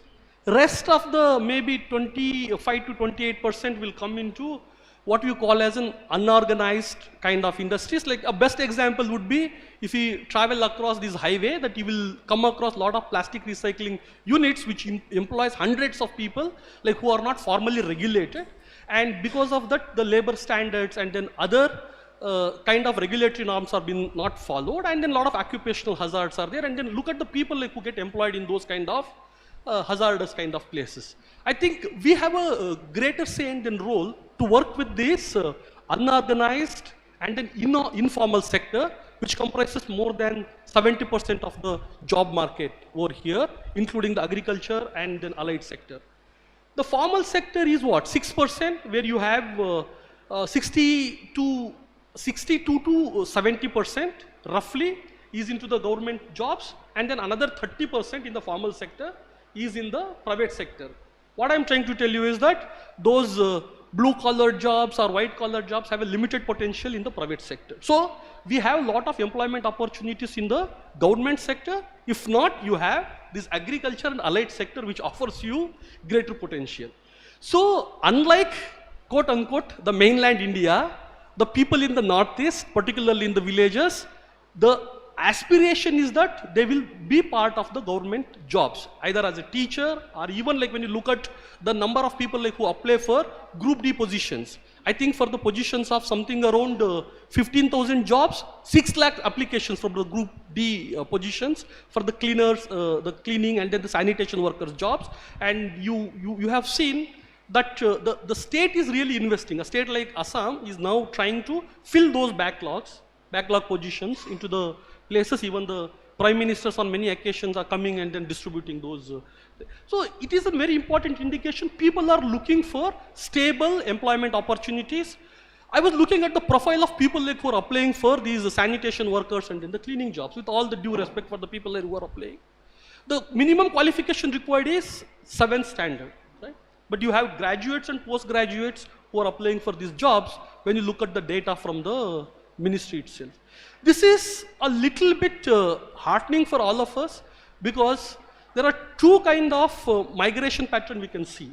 One is that many youths from northeastern northeastern states, they go to the progressive states like Telangana, Andhra Pradesh, Maharashtra, Karnataka, Kerala. Large segment of the people are going for working in the estates and then in the, again in the informal sector, which they feel is like it is paying them little bit more income and little bit more safety. The job market over here also is being demanding the workers from places like Bihar, Chhattisgarh. People are migrating for the jobs in northeastern states. These are two interesting scenarios. One is that youth from the northeast are going out, and then you have that labor market is being filled by the people from other underdeveloped states, which are in comparison to Assam. So I think my first submission is that the NGO sector has to take the policy leadership which has been required to fulfill that gap, saying that policies will be made from the grassroots levels and then through our imagination, which is very important, through our own collective learning.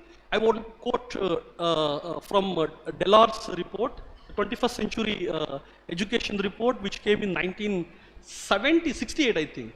But still, I think very relevant document, learning the treasure within, learning to do, learning to learn, learning to live together, and I'm not able to recollect the last one, which is very important.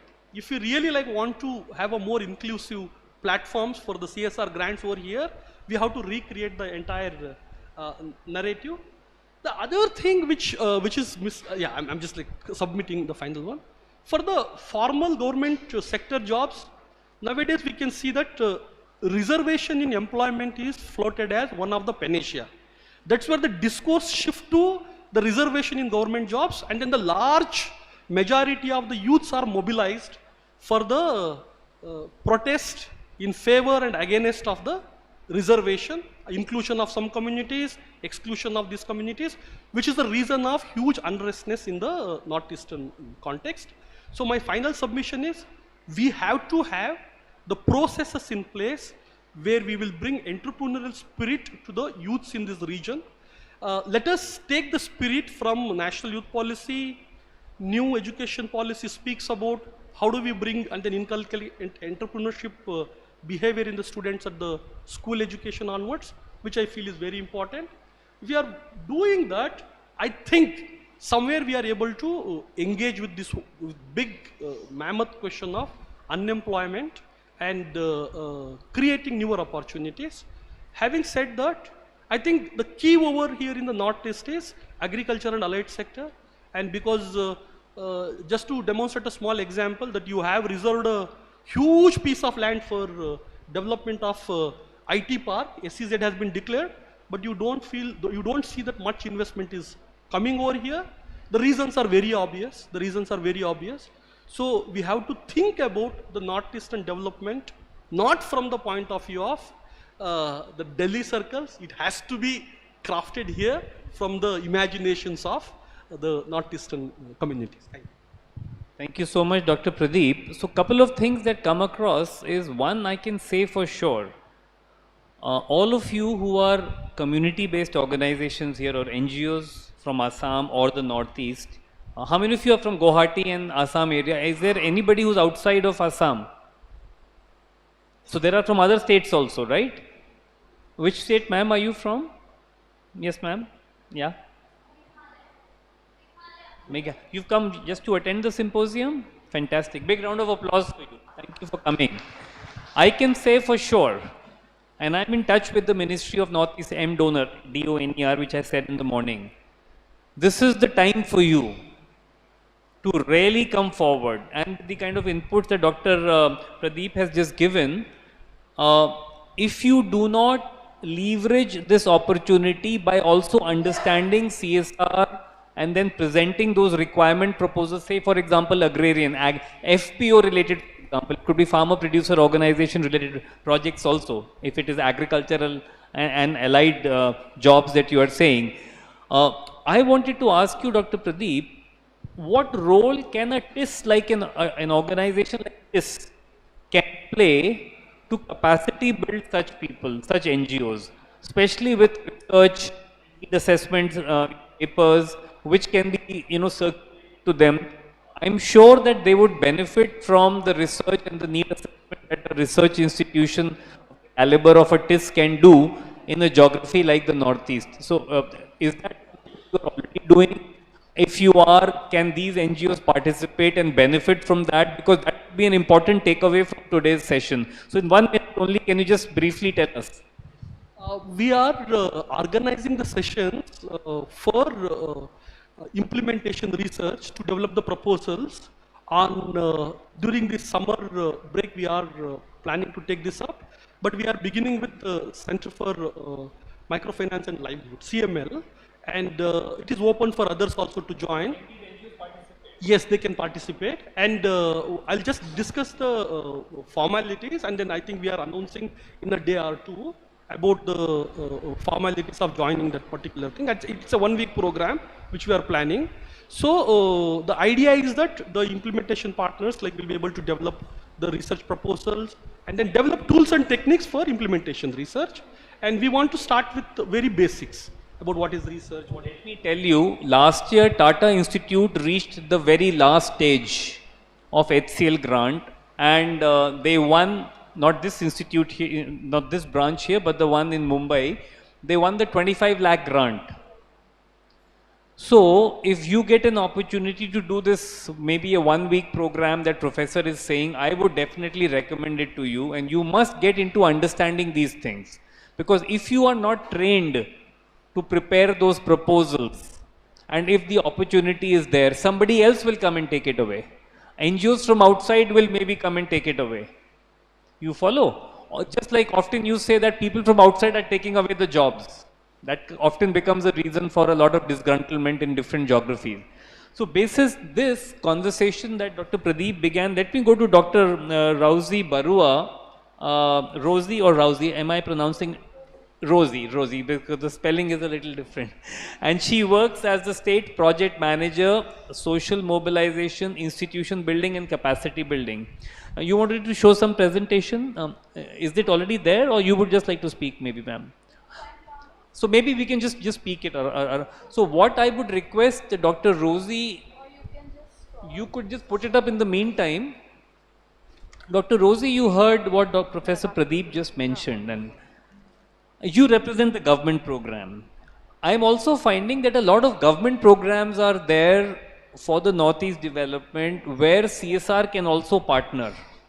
I am in touch with some programs in Arunachal Pradesh, for example, and I was just seeing that the Chief Minister has recently launched a tourism program to promote tourism in Arunachal Pradesh. Now, I would like to ask you, Dr. Rosie, first of all, do tell about your program and if and how these NGOs can participate, because livelihoods is the theme and how to enhance employability in the area. Do you see CSR playing an important role in the area of livelihood enhancement in this area, and what role can these NGOs play? If they attend symposiums like this, do you think it can give them the right knowledge and understanding to maybe partner government, or maybe engage or partner with corporates like an HCLTech Foundation or the other corporates who may be interested? So basis your experience, what advice would you like to give to the NGOs who are present here? Good morning, everybody. Very serious, what happened? Huh? Good morning, everybody. Okay. So as mentioned, I am representing Assam State Rural Livelihood Mission under the aegis of National Rural Livelihood Mission. You might have heard, some of you might have heard, because I am seeing some familiar faces out there. So they have already worked with us. Actually, Assam State Rural Livelihood Mission, under the aegis of National Rural Livelihood Mission, it was restructured during 2011 from SGSY. You might have heard about Swarna Jayanti Gram Sarojgar Yojana. So this mission is basically about uplifting the rural woman. We work with the rural woman. And one sister component of ours is the DDU-GKY, Deen Dayal Upadhyay Gramin Kaushal Yojana, that works for the youth between 15 to 35 age group. So these are the two components we work on it, and our basic theme is livelihood enhancement, upgrading your own innate skills, how to, upgrade your skills to do income generating activity and have an holistic kind of, development over a period of time. So these 11 years in Assam, we have been able to mobilize around 38 lakh households. Households I am saying because though we are catering the rural women, the women are again, facilitating their husbands, their children. So ultimately we are catering the household. If we are intervening through ASRLM to that particular woman, we are ultimately intervening the household. If we are doing some, livelihood activity with her, then the income enhancement is of the family, not only of hers. So that is what we are doing. And how we are doing might be known to you. We organize, we create an ecosystem of self-help groups among them. Since these are rural women, they might be, less literate, they might be less empowered. So we create an ecosystem in the form of groups and their federations, self-help groups and their federations. Federations, namely village organizations and cluster level federations. So we federate them, we capacitize them, we do a series of capacity building processes, right from, how to sign their name, how to do simple arithmetic, and just keep on passing, it's okay. Anyways, yeah, you can show the coverage, no? Next, please. Yes, this one. This one, yes. So likewise, as I mentioned, that we federated almost 3.7 lakh self-help groups that encompasses again these 38 lakh households. And again, we are federating them. Our main aim is to enhance their livelihood and to have a holistic development, maybe socially, maybe financially, economically. And as I mentioned, another component is the DDU-GKY component, which we specifically cater to the youth between 15 to 35 age group. So under that sub-component, we do training plus 75% placement. 25% is the self-employment and 75% is the placement. We do training with the help of project implementing agencies. We have a number of project implementing agencies where NGOs can also play a part of being a PIA. So these PIAs, again, they train the youths. We have almost, I think, more than 68,000 youths between, 15 to 35 age group. There are different kinds of trades for, who are 10th dropout or 11th dropout. So for them, different kinds of trades are there. Those who have done their graduation, for them also different kind of trades are there. So we do train them in those PIAs, and accordingly we place them. Placement can be in-house also, and placement can be, outside Assam also. Since there are less opportunities within the state, so majority of them, they go outside. We place them outside the state, but we ensure that whatever, revenue they are drawing out of their training and placement, it is wholesome enough. And some of them, they are even able to go to overseas also. They went to, they are going to Japan, they are going to Saudi, and they are going to Southeast also. Next, please. So I can share this slide, you can have a clear look on this. Then again back to the self-help group component. As we say, this is a livelihood mission. So our main aim is to upgrade their either innate skill or introduce a new skill so that they can enhance their income, they can enhance their family's income. So likewise, farm and non-farm, both these sectors, we are doing different kinds of, capacity building and trainings for them. We are introducing livelihood activities in both farm and non-farm. So here, because 7-8 years we had been mobilizing these self-help groups and capacitizing them, but now the time has come when the NGOs can definitely play a vital role with us working together. Because, see, I am a veterinary master graduate and that I have experience under the piggery sector. But under veterinary only, lot many components are there, poultry, dairy, etc. So I may not have that expertise in all the sectors in veterinary itself, leave aside handloom, etc. So definitely will require your skills, and as Dr. Pradeep and Pan sir also told in the previous session, that your skills must be enhanced so that we can cater you and you can also approach us. That is the need of the hour. You must enhance your skills, okay? You should come to us that we have done, best practice for example, piggery breeder farm. So definitely there are many self-help groups who want to have a breeder farm, piggery breeder farm. Then we can engage you in those areas, in those districts. Plus your HR also should be strong. You shouldn't come and tell us that we will only do in Borpeta. We can't do in different districts. So that will again, restrict your scope of work with us. Next please. As I mentioned, these are some of the activities what we are doing. Next please. These are some of the trades under DDU-GKY. You can have a look after the discussion. Next please.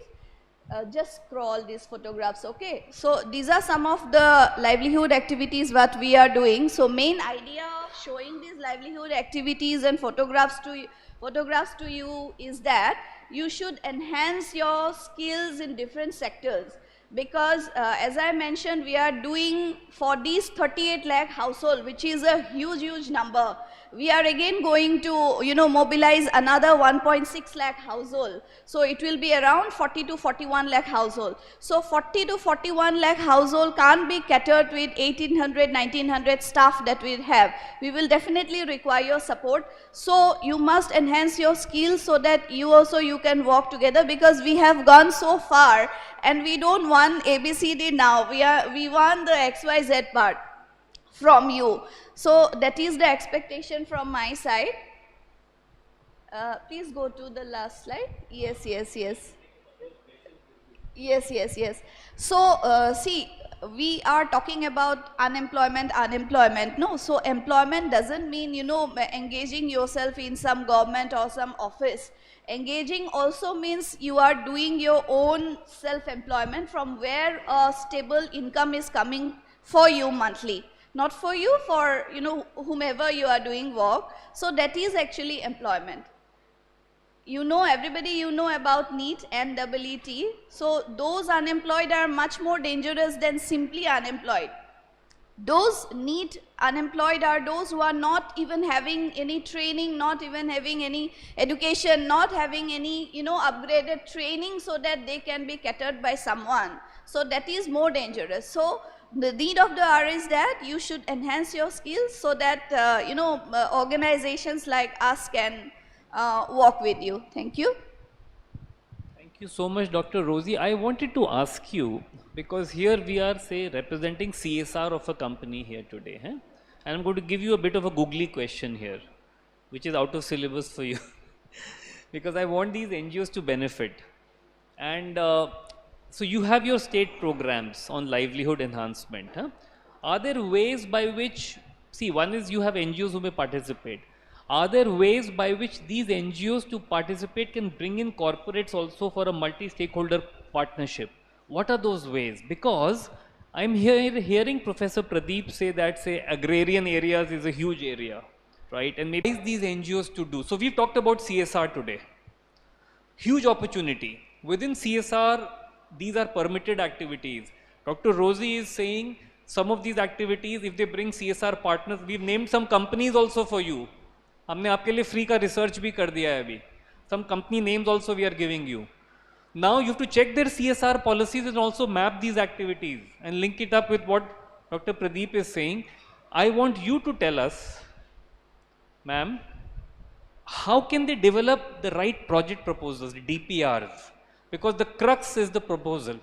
I'm finding, and this is where the next session will be. I think Shreya and Shelly, they will talk about how they write the proposals for HCL grant, and maybe some of you, if you are eligible, can submit HCL grant proposals and concept notes on these topics. Yes or no? This is real need assessment here that is happening. And all of this is on video, it is all recorded, you can download. But ma'am, can you guide them very specific and very briefly? Thank you, sir. With due respect to all the panelists also, and a very good afternoon to all the participants. Like sir has said, like I will not talk about what I have done, but there are certain things during my, but I have to give a little bit, yes, like when I was with IFAT, that was under the NEC, I worked in Assam, that is in Dimahasau, and sometimes in Manipur, but we are spread out in Arunachal Pradesh, then Meghalaya, Manipur, and Assam. So I had the privilege to meet different types of people, especially among the indigenous people. So, and NGOs are our driving vehicle. You know, like they are our vehicle. We as IFAT or NERCOM project, the NGOs in those areas serve as the doorway to reach out our activities to those local people, to those who really need the project. So what I would like to say is that just a definition which we always use to make ourselves understand, you know, like NGOs are like a chef with a huge pot, you know, to prepare some biryani or something like that, you know. So you are planning to feed a biryani to a certain group of people, isn't it? So let's take that, I'm just citing an example. So to prepare that biryani, what you need? You need basmati chawal, then you need either chicken, or according to the recipe, you need masala, you need so many things, so many ingredients. So you are the person to bring in those ingredients, isn't it? To prepare a biryani. So that biryani will be your project that you want to give to the villagers.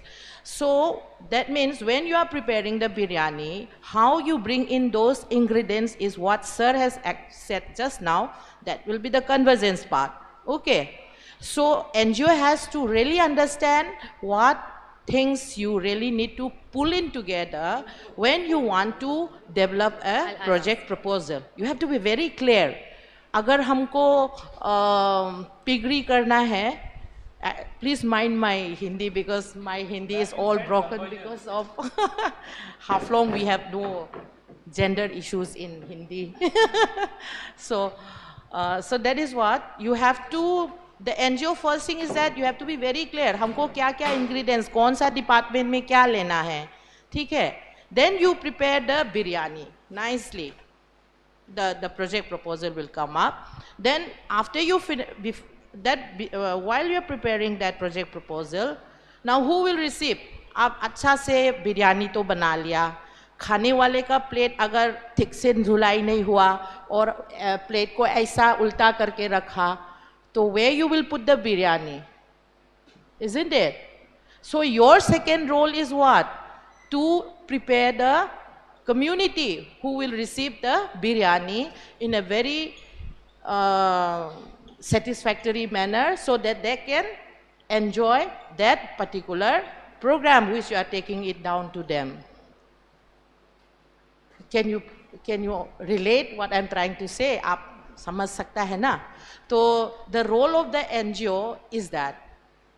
And to further on, how to prepare the community, there are so many tools which you can use in the field, okay, to collect the data. Because when you go down to the field, you will find each village, उन लोगों का ज़रूरी जो चीज़ है, the needs of the village will differ from one village to another.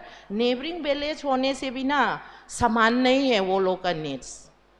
And like sir has said, I will just give you an example. Unemployment किस तरह से villager लोग का समझ में आता है, ठीक है?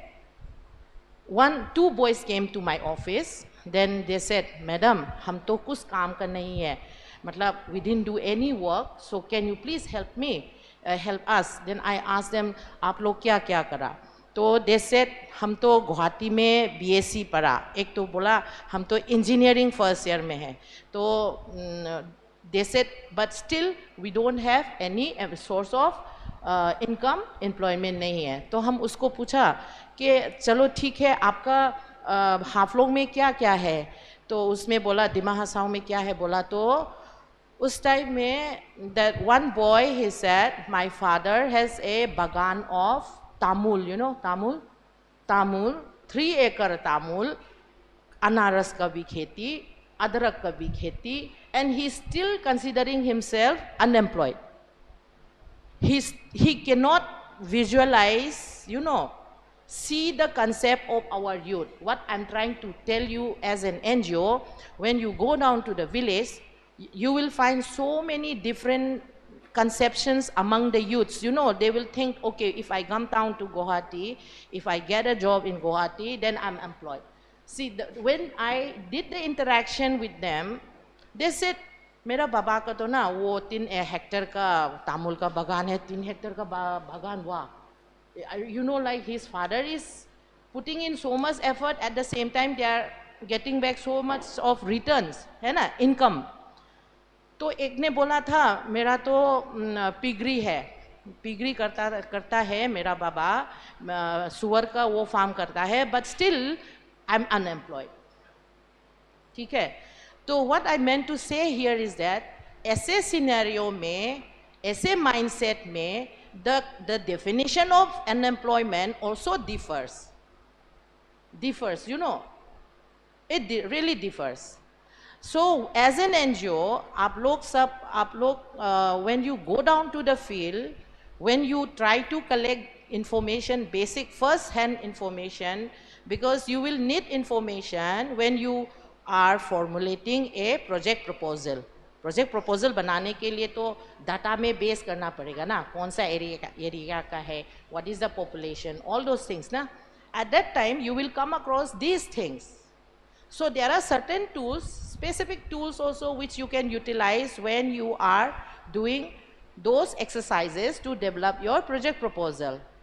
So like you must have heard about participatory rural appraisal. Is it, anybody did that exercise? Any NGOs? Anyone has done PRAs? So everybody, all the NGOs? So if you have done the PRA, you must have come to know across the data that every village has a different need, isn't it? Every village has a different issue. And every village has a geo-economic condition also. Neighboring होने से भी जहाँ में अनारस खरा हो सकता है, उधर में नहीं हो सकता. Neighboring village होने से भी उधर में संतरा खरा होने से तो उधर में संतरा नहीं होता दूसरे विलेज में. तो ऐसा जियो-क्लाइमेटिक कंडीशंस का वही भी होता है when we talk about agri and allied activities. So what I would like to suggest to the NGOs is that NGOs' roles are very huge. आप लोगों को, when I was working, we considered NGO as our doorway and as our driver. So please commit yourself. And livelihood is not something that comes very new to us. It is not a new concept. Just 1 minute. Because when we talk about sustainability and livelihood, our forefather has been doing it. Isn't it? Sustainability and livelihood is not something वो कोई department आके हमको बोला वही बात नहीं. Maybe the words they use is new to us. But अगर हम लोगों का माई बाबा लोग बुरा लोग वो धान का वो बिची नहीं रखेगा तो क्या करेगा? That is sustainability. That is livelihood sustainability. But the only thing and another role, that is why I'm coming, is that हम लोगों के साथ में we have all these traditional knowledges. NGO का एक रोल हो सकता है. हम सुअर 50 साल से पालने वाला घर से आया है, but still I am in poverty category. Why? So the NGO has to search the answer for that why. What is your role and why it is there? So thank you so much. So much. This is amazing. You know what? I think this has been an amazing panel. While we could have questions, but we have little time. But मैं फिर से बोलूँगा आप सबसे, the panelists I hope will stay on for a while. You should not go before lunch. I'm also requesting them if they can share their names and contacts. Also, we put them up on the screen because this is such a rich repository of knowledge and experience. And the whole purpose of this symposium is to bring this together. And while we began with Dr. Pradeep and then Dr. Rosie came along and then Ms. Santala gave her, convergence. I've used the word convergence. I've made some notes also over there. As an NGO, you have to be an engagement manager also, a stakeholder manager. You have to have the glue to bring everybody together and then develop that model of intervention. Once you develop that model of intervention, that converts into that concept note that Shelly and team and Shreya and team will tell you about. And I would like to end it over here with a big round of applause for the esteemed panelists. And thank you so much. Thank you so much. Over to you, Shreya. Thank you to all the panelists for putting that down in context of G20 so beautifully, and thank you Nikhil sir for moderating the session for us. Now if I may request Dr. Chandrai to please felicitate our panelist Dr. Rosie.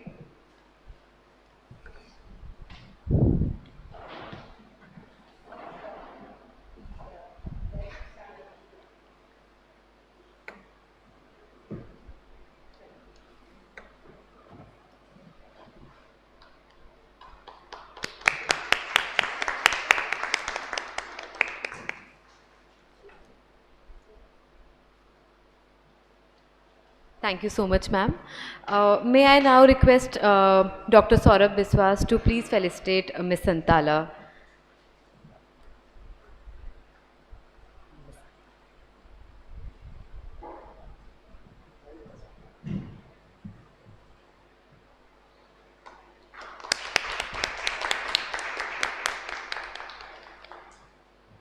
Thank you, sir. Now, if I can request Mr. Pranjal Saxena to please felicitate Dr. Pradeep.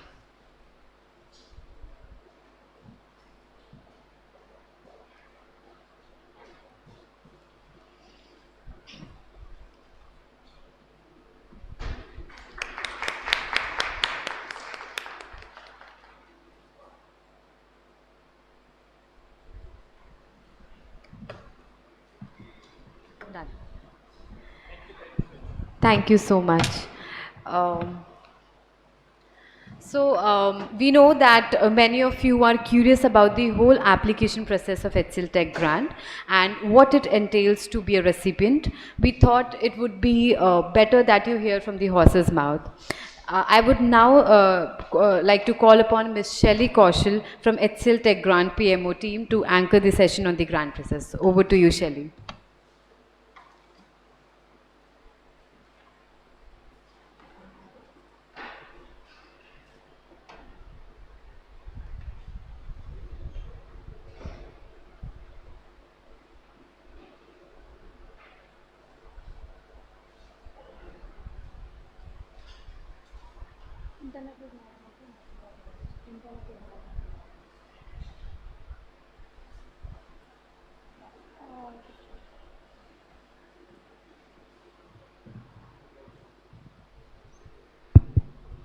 Good afternoon, everyone. So I am Shelly Kaushal this side. I am part of HCLTech Grant team. And I, along with Robin Thomas, who's not here because of some other commitments, he couldn't be part of the symposium. So we look at the HCLTech Grant edition rollout. So now it's HCLTech Grant. We started with HCL Grant, but because of our new brand guidelines, we are now HCLTech Grant. So I would want to first, how many of you know about HCLTech Grant? Can I see have raise of hands? Okay, so not many of us know about HCLTech Grant, so I think so I will be able to help you understand that what is HCLTech Grant, how you can apply for the same. So yeah, so about HCLTech Grant, so it started in 2015. It is a CSR initiative of HCL Foundation. It gives financial grants to the NGOs who are working towards the rural transformation of rural India in the categories of education, health, and environment. So if I talk about their objective, so HCLTech Grant aims to achieve sustainable rural development by supporting NGOs that are doing path-breaking work towards the rural transformation, as I just mentioned. It comes with two clear-cut objectives. So the first objective is that it awards financial grant to the NGOs who propose innovative, replicable, scalable, sustainable, and time-bound projects in the categories of health, education, and environment. The second objective, and I would also like to tell you here, is that, so you can see this, these are the compendiums, these are 7 compendiums. So NGOs who qualify till top 30, the top 30 NGOs work is featured in this compendiums. So this compendiums plays a very huge role. They give you a lot of global presence. They give you, like HCL, like donor like us, there are many other donors through which you can show your work to them, and it will give you a lot of credibility. So top 30 NGOs work is featured in this compendium. Their models are featured in this compendiums. So this plays a very huge role. So moving out to our next slide, I would like to focus here on our annual commitment. As I just mentioned that it's an, and during the first introduction, that is an Oscar award. So we give grant in 3 categories, as I just mentioned: environment, health, and education. So the winner NGO gets a 5 crore grant, and the finalist gets a 25 lakh grant for a 1-year project. So which comes to a total commitment of 16.5 crore. Moving to the next. So these are some of the definitions of environment, health, and education category. All of them is there on our website. You can go through the definitions.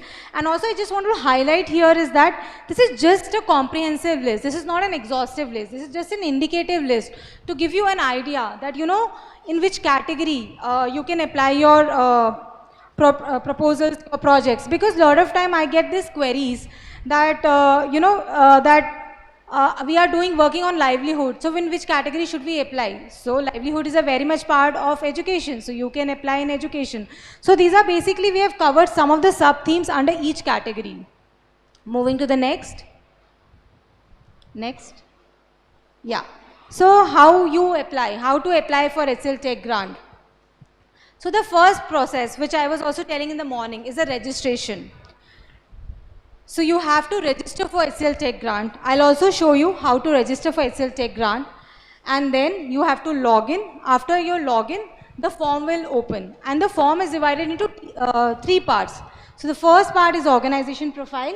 The second is project abstract. And third is you have to upload the documents, which are certain mandatory documents, which you need to keep in handy. And after every completion and after every submission of the form, you will get an acknowledgement on your email ID that your form has been successfully submitted. Now quickly going on how to apply, how to register for HCLTech grant. I'll quickly open my website.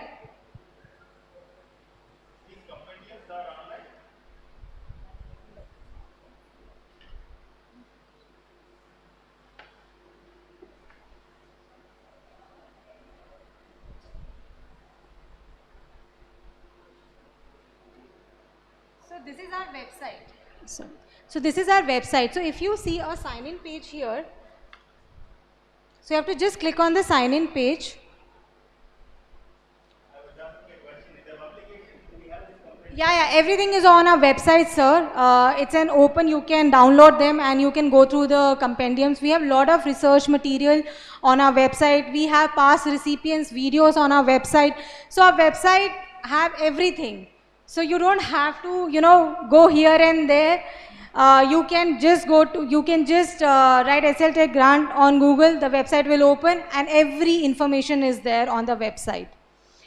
So this is our website and this is our registration page. You can see on the left hand side. So these are the basic details which we ask you. Your name, your organization, your address, your mobile number, the category you wish to apply and the themes you are working. This is just the basic information which we are asking. And then you have to click on create new account. After you do that, there will be a link that will be sent to your email ID. So I am hoping that, when you were trying to do that in the morning, that link would have come to your registered email ID. And through that link, you have to click on that link and set your password. After setting the password, on the right hand side, you will see a login page. So there is a username or email ID. So you have to put your username, which you have just mentioned here, or your registered email ID and the password. So I'll also open the form.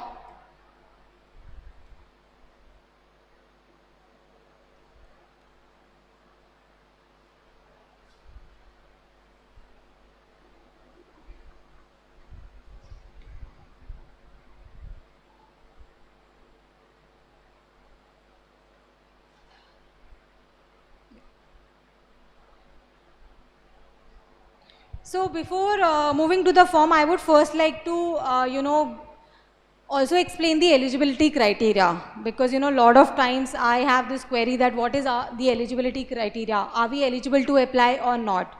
So there are certain things which you need to keep in mind, and it's always good to do your homework before applying. Whenever you apply for any exam, any application, you always go through the instruction page. So here is the eligibility criteria. So the first eligibility criteria says that the organization need to be a non-profit organization and it should be registered under society, trust or section 8 of the Companies Act, or you should be liable to get CSR funding according to the section 135 of the Companies Act. The second eligibility criteria is focusing on that you need to have your mandatory documents, your 12A, your ATG, your CSR Form 1. So CSR Form 1 is now a mandate. Every NGO to receive any CSR funding, not just from HCL, but from any donor, you need to have your CSR Form 1 in place, which you can apply through Ministry of Corporate Affairs, which Nikhil also spoke about. And the third main eligibility criteria is the functional existence. So you need to have a functional existence of 5 years since the inception of your NGO. Then the other eligibility criteria is the financial eligibility criteria. So you need to have an expenditure, the average expenditure of the last 3 financial years should be 1 crore if you want to apply in the category of education and health. And if you wish to apply in the category of environment, it has to be 50 lakhs. No, sir, we don't have exceptions because as I just mentioned, this is an Oscar winning award. So there is an eligibility criteria because whenever we participate in any competition, we of course have to fulfill the eligibility criteria to participate in this competition.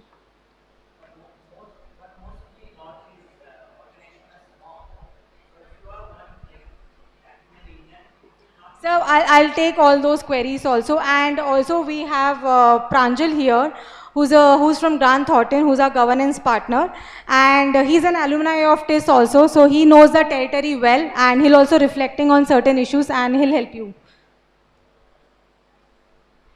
So yeah, these are the prerequisites. So as I just spoke about the eligibility criteria, now there are prerequisites.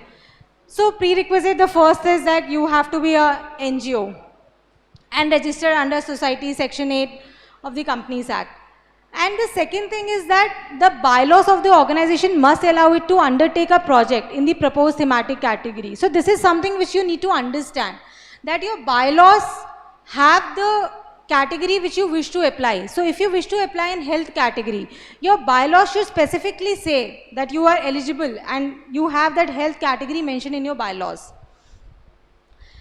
The proposed project must be in rural areas. So as I just mentioned, that HCLTech grant is for the rural areas. HCL Foundation have other programs also which are focusing on other areas. We have HCL Uday, like for example, focusing on urban areas, but HCLTech grant purely focus on the rural areas.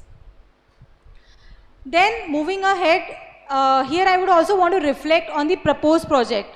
It must be a proposed project must be of 5 crore for a 4-year project. So you don't have to submit like 3 crore or a 4 crore. It has to be a 5 crore project. The budget has to be 5 crore. So sub-granting is not allowed. You cannot take you cannot take funds from us and give it to some other NGO and ask them to implement. You can always have your technical expertise, but sub-granting, we don't allow sub-granting. We don't allow that your 5 crore budget is just into infrastructure development. We'll also be talking more about that, what should be the key parameters which you should keep in mind while writing any proposal, and we have our subject matter experts today with us who will be throwing some more light on the key parameters. So, sir, so when we invite applications, we invite for 5 crore. After, when you cross the sub-jury, from top 9 finalists, we ask them to submit the 25 lakh project, because since then we don't know that who will be the finalist and who will be the winner. So this is our evaluation process. So this is stage 1. So application, as I was just mentioning, that we open our portal, and our portal got open in May, and the portal will be open for 60 days. So 25th June is the last date to apply for HCLTech grant. We invite applications from the NGOs from Pan-India. People apply, and after their application, the applications go through the predefined eligibility criteria screen. So screening happens based on the predefined eligibility criteria which I just mentioned. After that, NGOs, we review their project concept note, which you will be submitting, and I will also be going through that concept note, that how you have to submit it. And after that, once those, and it's important that, it's a very transparent process. So the project abstracts which get submitted, they are reviewed by our subject matter experts, our domain experts, and also we have a grant thornton team who is our governance partner, who also reviews all this proposal. And after that, we move to the stage 3. So the portal gets again live for 15 days, and NGOs who are shortlisted, whose project concept notes are shortlisted, they move to the stage 3, where we ask them to submit the detailed proposal. After that, once they submit the detailed proposal, there is again reviewed by our subject matter experts, our domain experts from HCL Foundation team, Grant Thornton team, again reviews it. And after that, once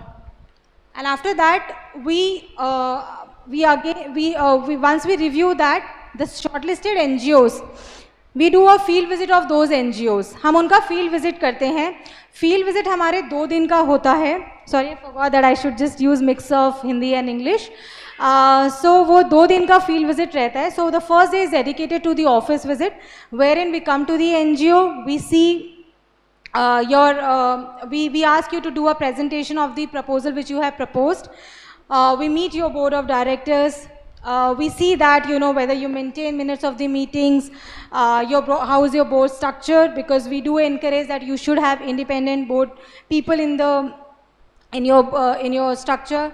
And then the second day is dedicated to the field visit, wherein we see how the project will be implemented on ground.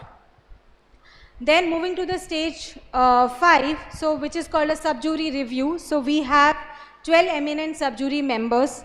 They're part of the HCL Tech group, and they review the application, so case by case, so the subject matter experts along with the HCL Foundation team, they visit the field visits, and along with them, the GT team present the case to the sub-jury.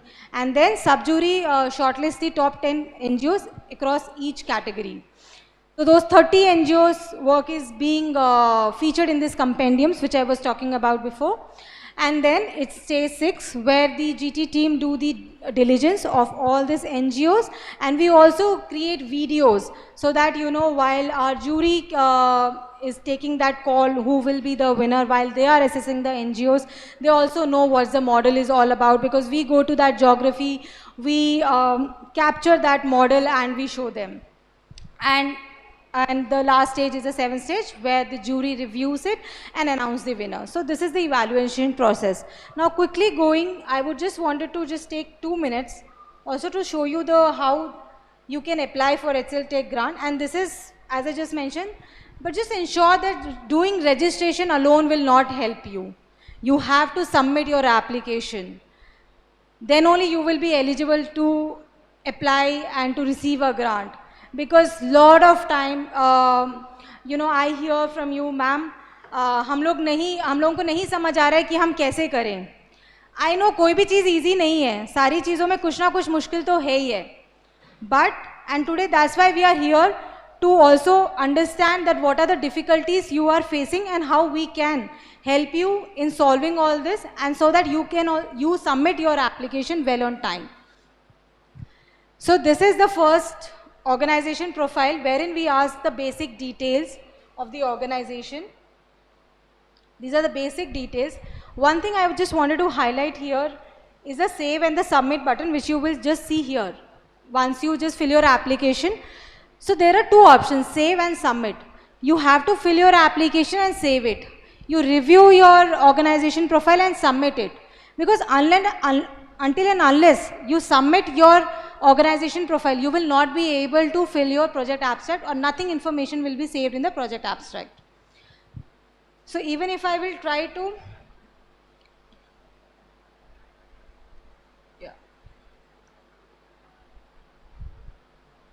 so for example, I go to project abstract now. Yeah. So this is a project abstract. There is a series of questions which you need to answer. So, and it's always good to write your answers in bullet points, because हम जब school में भी थे तो हमारे teachers बोलते थे कि पॉइंटर्स में लिखो, ताकि उनको आसानी से वो पढ़ेंगे और आपको मार्क्स अच्छे मिलते थे, राइट? क्योंकि वो समझने में आसानी होती है. तो हमेशा अपने जो आंसर्स हैं पॉइंटर्स में लिखिए. And then the last is the documents upload, where we have asked some mandatory documents which you need to upload and submit your application. So once you submit your application, you will get an acknowledgement that your stage 1 application has been successfully submitted. So this is about the application form.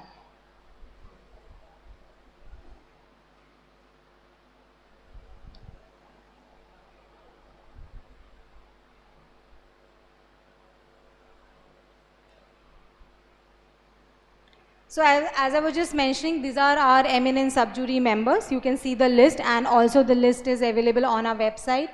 These are our grant jury members who finally take the call that who will be the recipient of HCLTech grant. So with this, let's move on to our next session, which is an interesting and important session. So for this, I would like to call Dr. Chandray Das. She's a PhD in regional planning from IIT Kharagpur with background in economics. Ms. Das has nearly 30 years of experience in conducting major research studies, monitoring and evaluation expert, strategy development, as well as implementation assignments in the development sector in the individuality capacity, as well as through the not-for-profit organization Hijli Inspiration, which is formed by an IIT Kharagpur alumni. She is a founder secretary of that organization. And she's also a team leader, principal investigator, researcher, and she has involved into various international and national projects.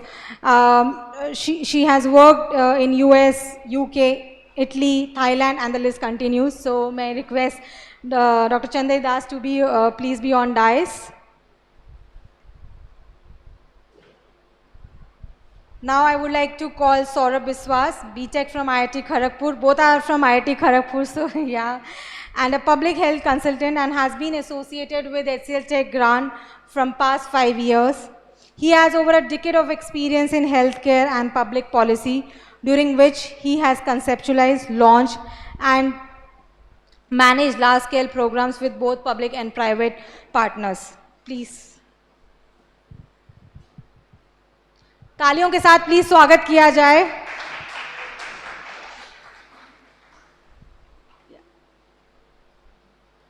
And we also have Pranjal Saxena, who's manager Grant Thornton, who's a governance partner for us, for HCLTech Grant. So I would also like to call him on stage because he's also an ex-alumni of TIS Guwahati.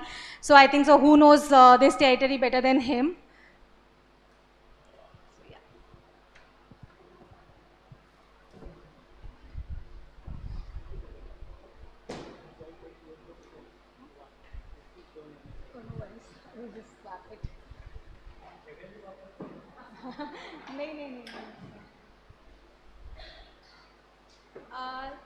So let's first start with Dr. Das because I mean she has been comes with lot of background, with lot of research background, and she have worked with lot of NGOs. She comes with nearly 30 years of experience.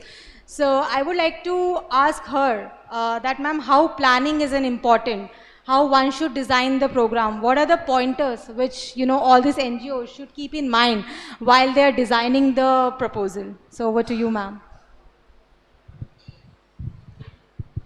So thank you, Shari, so much, and good afternoon and welcome to this session, all very esteemed NGOs.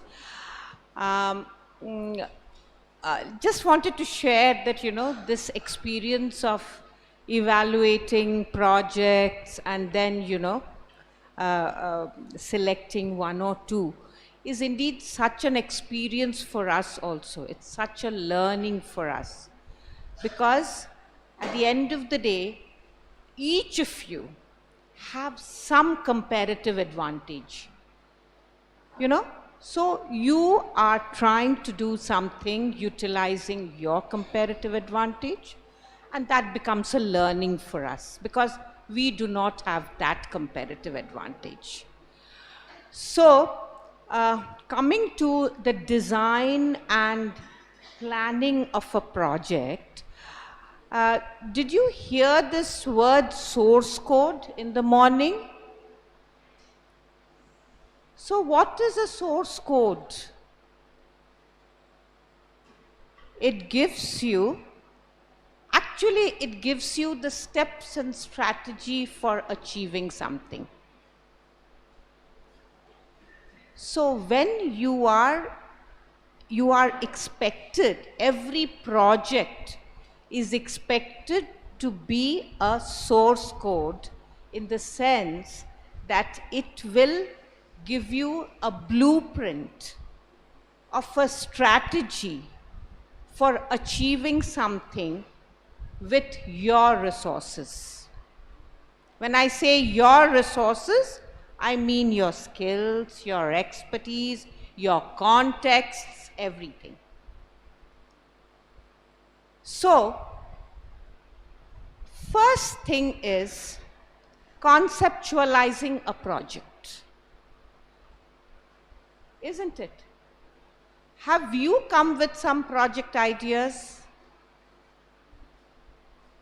Can I have one or two project ideas from you? That if I would be applying for HCL grant on this aspect. Do you have any ideas? Do you have any, some concept? Yeah, let me know. What is your thought? Okay.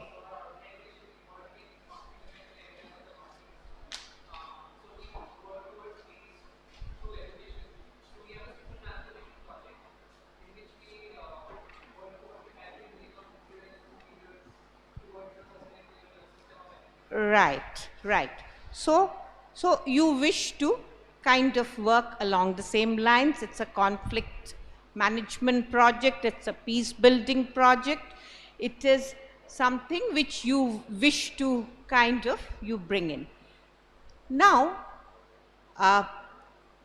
there has to be a conceptual framework in the sense, how do we address this issue? you might say that, you know, we can address this issue by forming peace committees. I'm just giving you an example. How do you know it? If I form a peace committee, that might lead to better peace and conflict management. How do I know this? How do you know this? Huh? This is a strategy, this is a hypothesis which you are trying to apply in your project. This is called, in our jargon, we call it the theory of change. What? Theory of change does not arise just like that. Theory of change comes from other researches, comes from other experiences. Then only we know that if we do this, we can achieve this. So, the first thing in designing and planning for a project is understanding the theories of change. If you don't know what leads to what is the cause-effect relationship, how do you design a project? How do I, if I don't know that peace committees will lead to conflict resolution, I don't know what to do.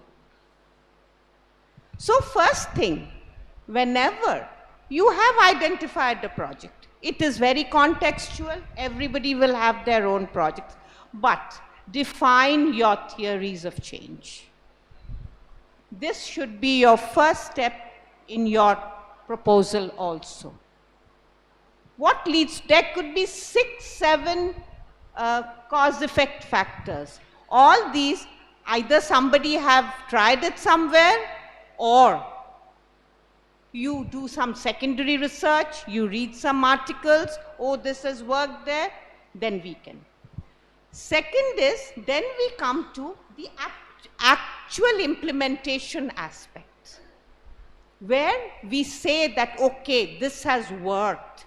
So we have to have our activities around this.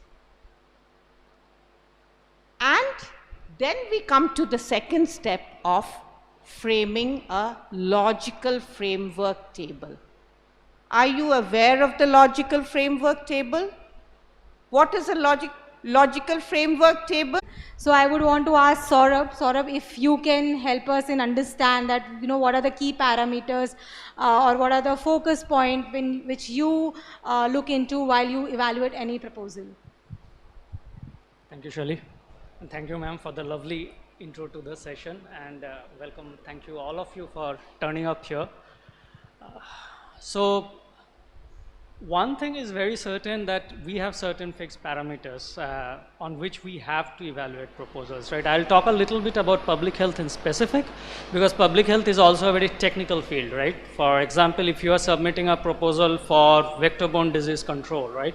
So you have to know the basics of vector-borne disease control. Without that, there is no public health proposal in existence. So I will leave apart those technicalities. I will assume that you won't put in a proposal in public health unless you understand some of those technicalities which are in there. Apart from that, what are the broad things we look into? And this can be shown in 2 basic categories. One is the organization, the other is the project. And Pranjal will probably talk a little bit more about the organization. Fact is, the organization is the first. Let us say it's like a filtering criteria. Like there's a lot of word has been spoken about what are the various criteria that the organization should satisfy. And if you are found lacking in some of them or many of them, then there is no point in writing a proposal as well. You may just drop that idea, because even if you have a stupendous proposal otherwise, it won't go anywhere, right?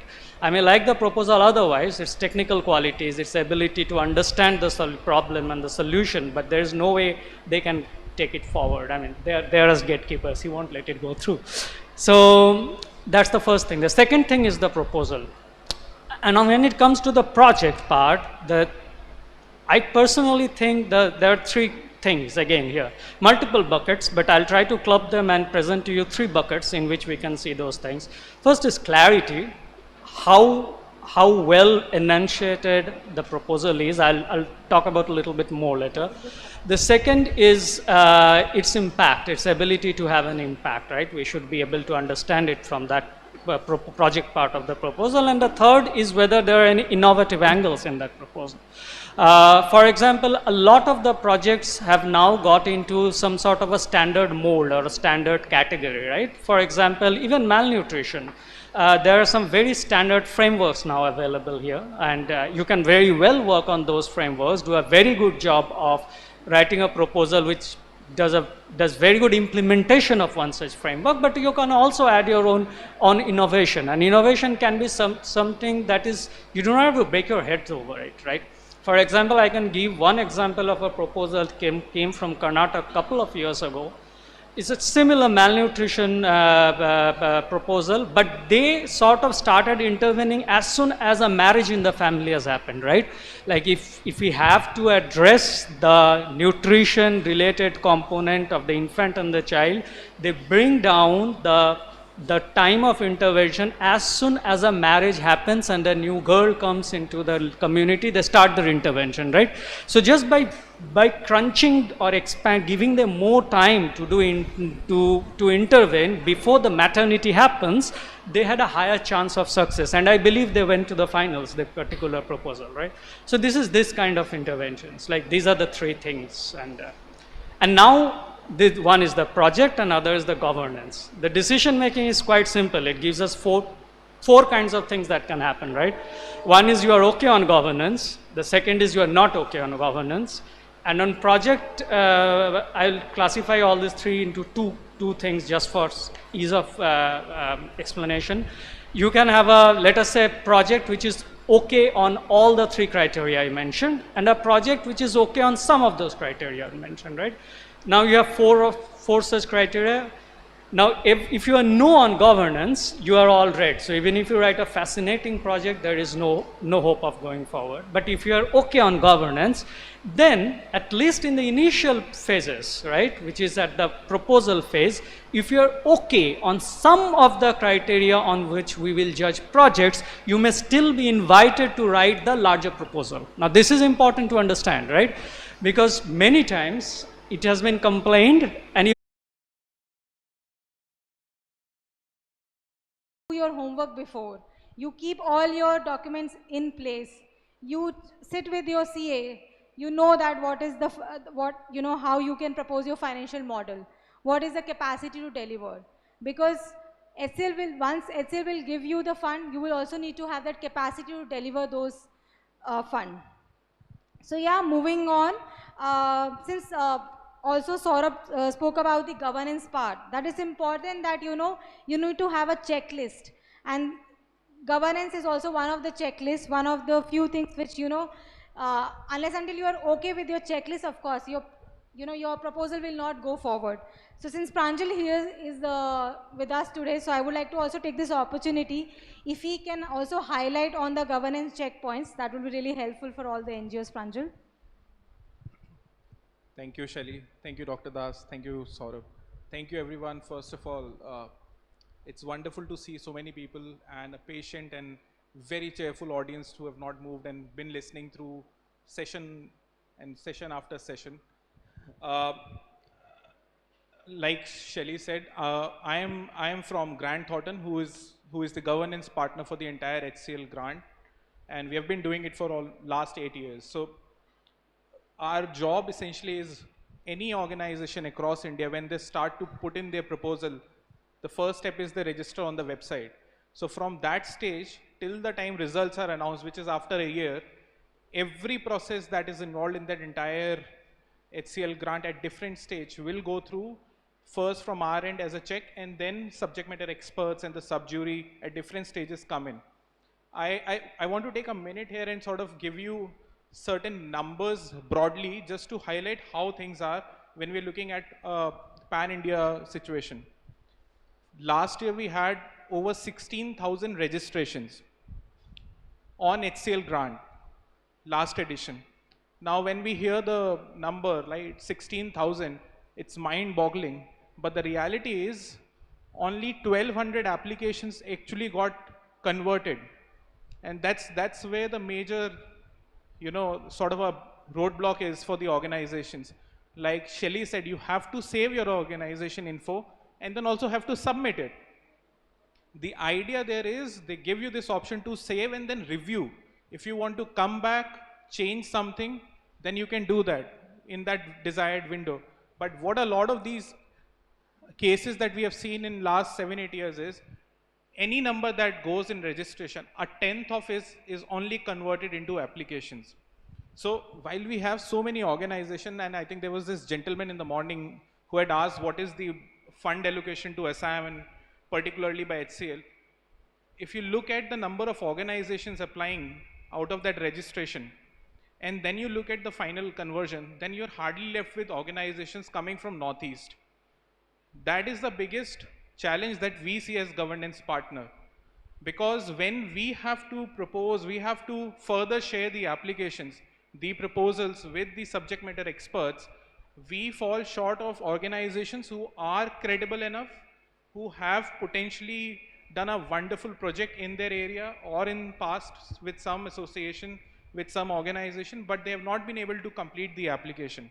And as a follow-up, we do a lot of phone calls, we do a email check and everything. Now I'm telling you these small roadblocks because these are something that everybody is aware of, but these are areas, stages where organizations get stuck. If I am a part of an organization, largely what we have seen, I'll go, put in a proposal, fill in the information, move away. We'll submit on the last day, we'll review. I go on leave, I leave the organization, something happens to me, there is no backup.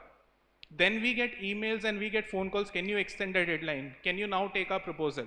Now, I think this is something that right from session 1, which Nikhil had taken along with Bhaumik, and obviously the group discussion that we have a panel discussion, and each of the members have said, we are all confined by certain rules and regulations here, right?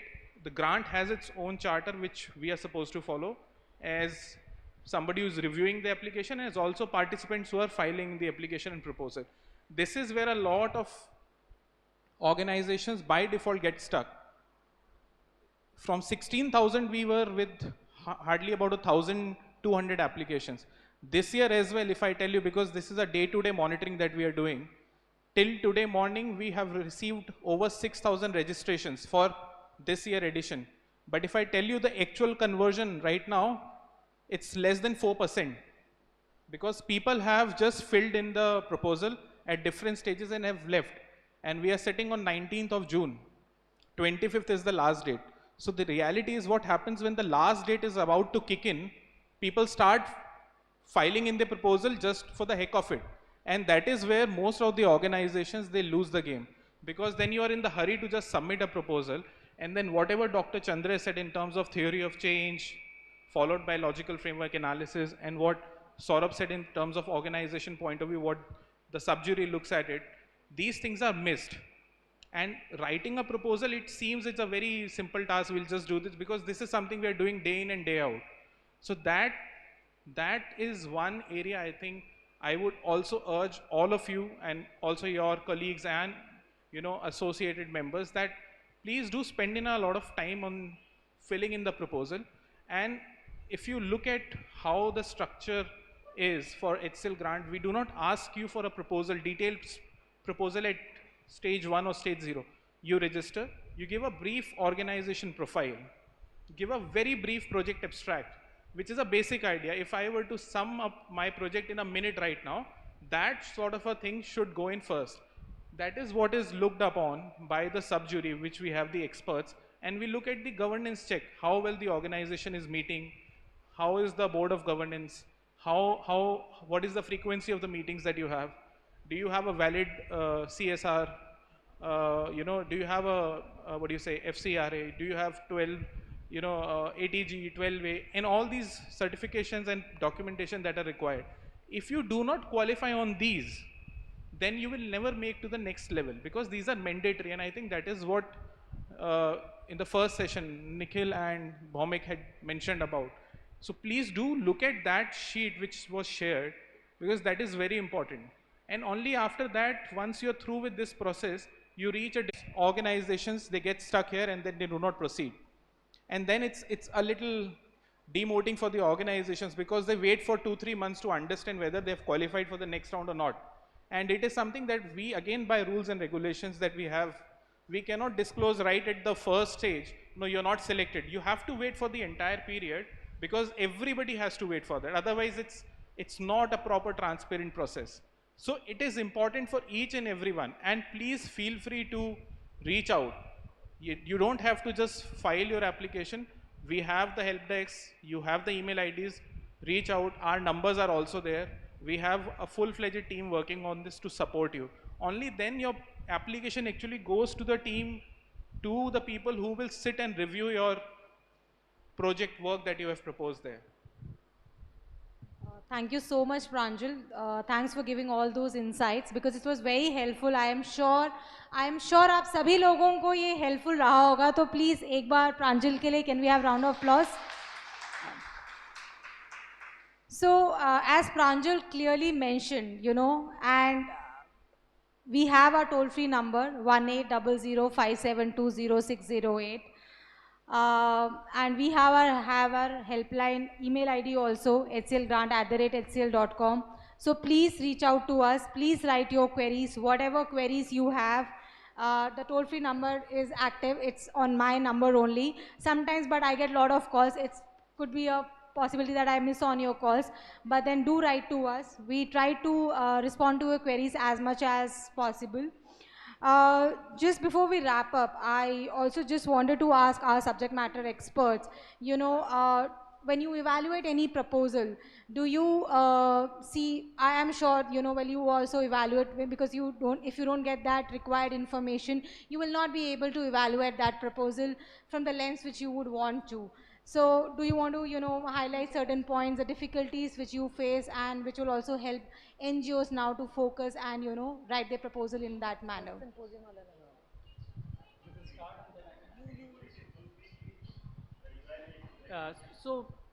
One of the key things I have observed, at least over there is a thing called exit strategy that is often misunderstood.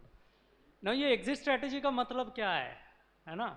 तो बहुत कुछ चीज़ें लिखी जाती है उसमें सीधी तरीके से ये how will your project be sustainable कल अगर आप चले गए, ठीक है? So you have put in 3 people, 4 people, you have funding from XYZ, you are doing a project, okay? One day you leave. What happens? Everything crashes, right? आपके बंदे चले गए, there are no volunteers on the field, गांव वाले वहीं के वहीं वापस चले गए, वो जो practices पुराना था वो वापस आ गया, ठीक है?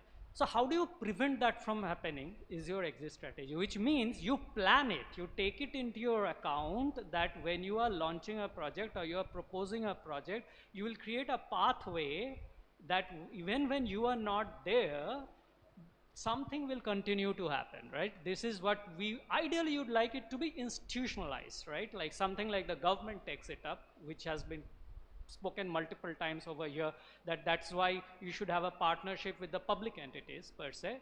But how will you create that? What is your pathway so that when you go, things continue to happen? The outcomes that you achieve are not negated by the hands of time, right? And that is what you want to ensure. That is what specifically exit strategy is. Your activities which will ensure sustainability, right?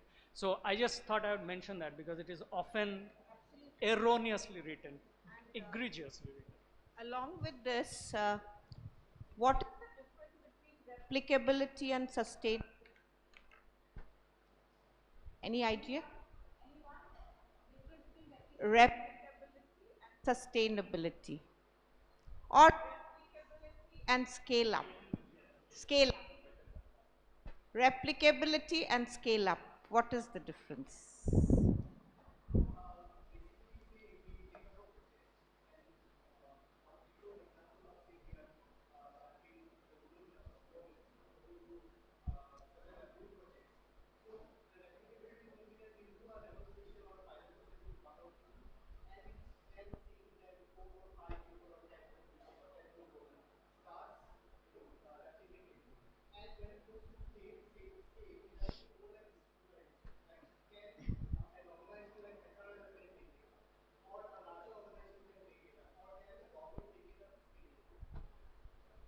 One, yeah.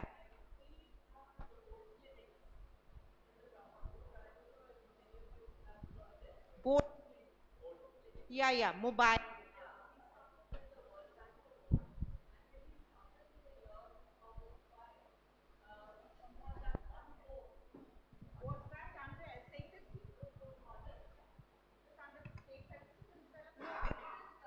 Actually, you know, the conceptualized by Mr. Sanjay, journalist and authority on the region. So won a World Bank award. So with that money, the first boat was built. This was for the river islands of the Brahmaputra who have had no, you know, health service or any service of its kind. So we started in 2005 with one boat, and there were 3 people, one boat, and you know, supported by the district administration. Right now, we started in 2005, 2023, now we have 15 such boats and working in 13 districts. We are a 250 strong, you know, people working for the organization. That would be scalability and replicability. This entire model has been replicated in Jharkhand, in the Maoist area. So that is how I would call a replicable model. So the boat clinics have been much, you know, written about, talked about. It is totally supported by the National Health Mission. But then we are always on the lookout for funders, because it is not just health that we want to deliver to these people. Most of them had not even seen what an injection or a doctor looked like when we came in. Since independence, this was the first intervention of its kind. So thank you so much.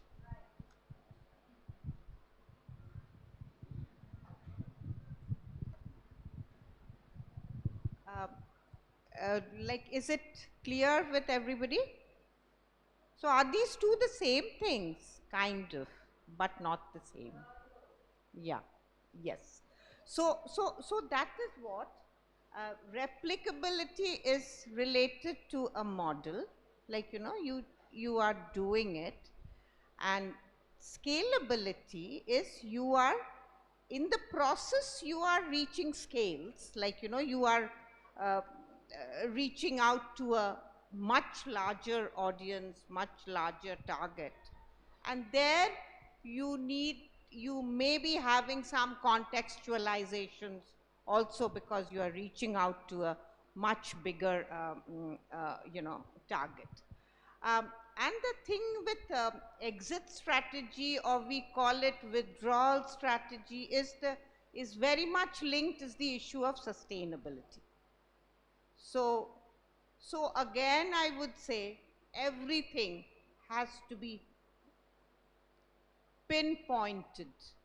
Otherwise, we cannot develop a source code. We can do something on our own, and, you know, like, yeah. I think this is an interesting you know, piece which both of these panelists just mentioned. And it is because when you go to the portal and you start filling your application, you will come across these terminologies, right? And it eventually takes a shape of your proposal. And you will have different heads, like something like a sustainability, exit approach, inclusiveness. And that is where it becomes important for you to sort of understand and differentiate between what it is asking and what you need to put in down there. A lot of times we have seen in the proposals, when it comes to sustainability or exit strategy, people just tend to write, we'll look out for more funders to ensure that the project keeps running. It's not always the funding that a panelist, a jury member, or a subject matter expert is looking. That's where the whole idea of replicability and scalability comes into picture. Can your model be sustainable enough for others to sort of adopt and take it forward? And I think again, one last piece before I end. If you have not filed in your proposal and we still have time, please go through these, so, you know, the compendiums that you have on the HCL Foundation. These are the best cases across these many editions that have happened. Just go through their model proposal and you'll find all these aspects very clearly stated there. And that is why they've been selected in top 3, top 4 projects each year. I think if you just go through this and you will find it for health, education and environment, 3 categories, it will give you a much better perspective of how do you want to approach your application. And that then you'll be able to sort of relate more to what the panelists are even talking about here. Thank you. Other thing, maybe you also have faced it.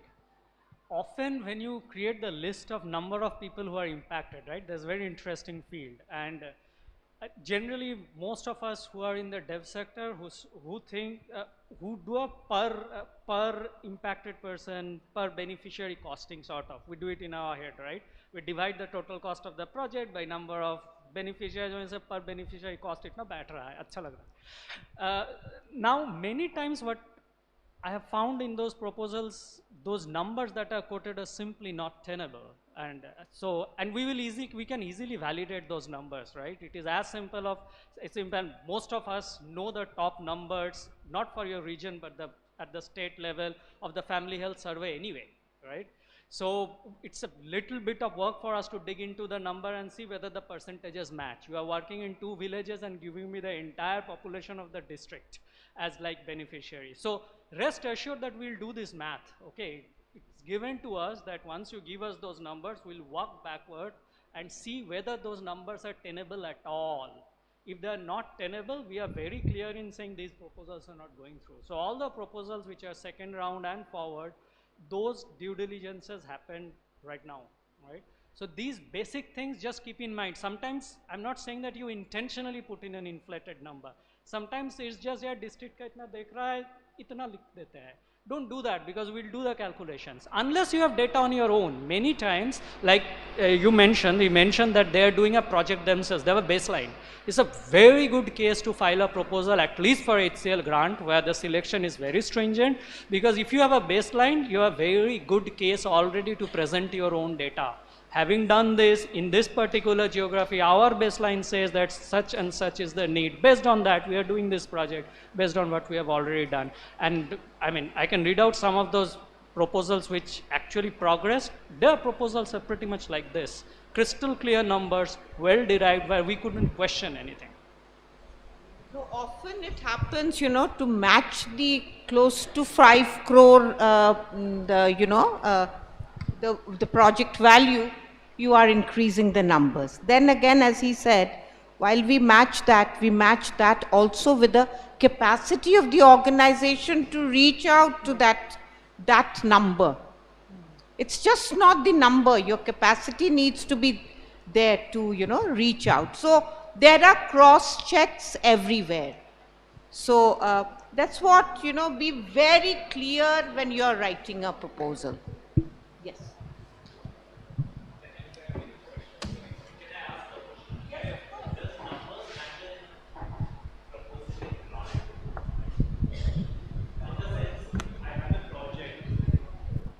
Let's say I have a project which is impacting 5,000 children with a quantum of 5 crores, and there is another project which has with the same 5 crore amount, it's impacting 5 lakhs children.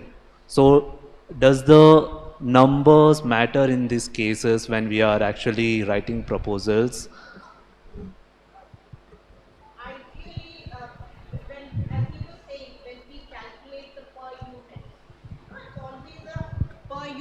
Cost calculation.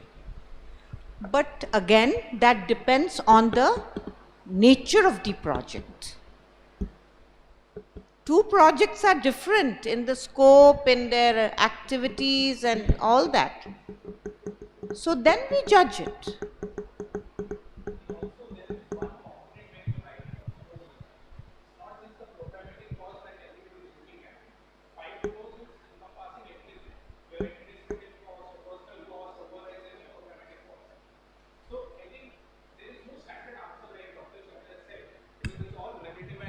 Everything sort of depends on case-to-case basis.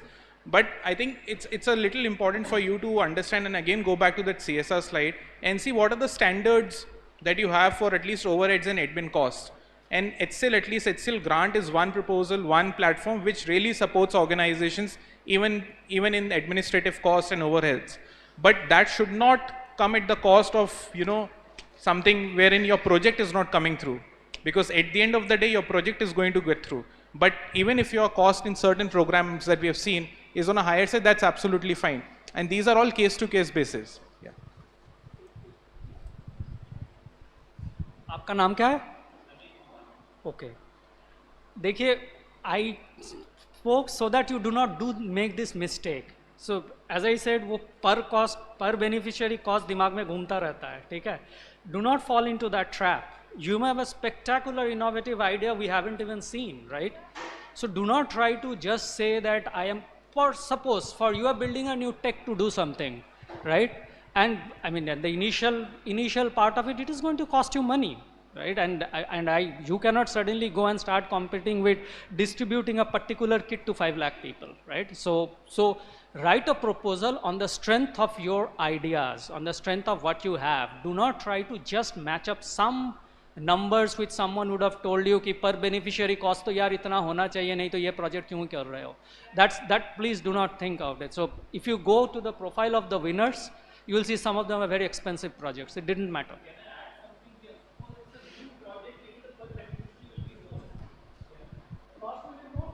For a new project, for scaling, you go for numbers. So there the denominator will be more. So that could also be one of the things, I think. Yes, also just project, you try out different things. And then you decide, you freeze on to, suppose you may be trying out 3-4 strategies. Then you narrow it down and 0 to 2-3 strategies which would be relevant in your replicable project. So yes, new project is more of experimentation, etc., etc. So you know, that way it is. I hope we have answered your question. Yeah, you have one more?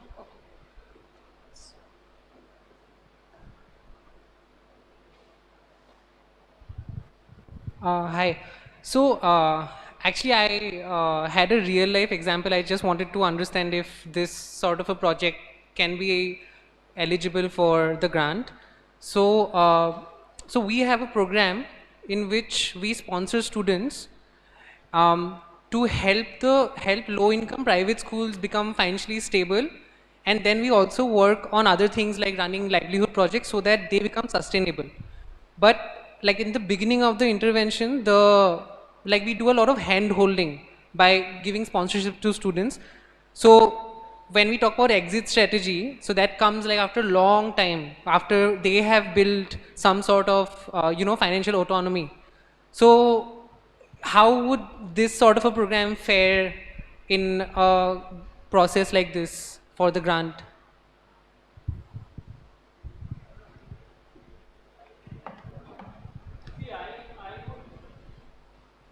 I would like to slightly, आपका नाम क्या था? Priyanshu. अच्छा, okay. I cannot hear it clearly. I'd like to disagree with you a little bit, right? ये ma'am ने आपको क्या बताया है about a theory of change, right? Sometimes the theory of change is a big broad thing. Like I may say मेरा theory of change कुछ है कि यहाँ से malnutrition खत्म हो जाए, ठीक है? Now you have a 10-year program to achieve that, right? Now, but you are asking me for a 3-year funding.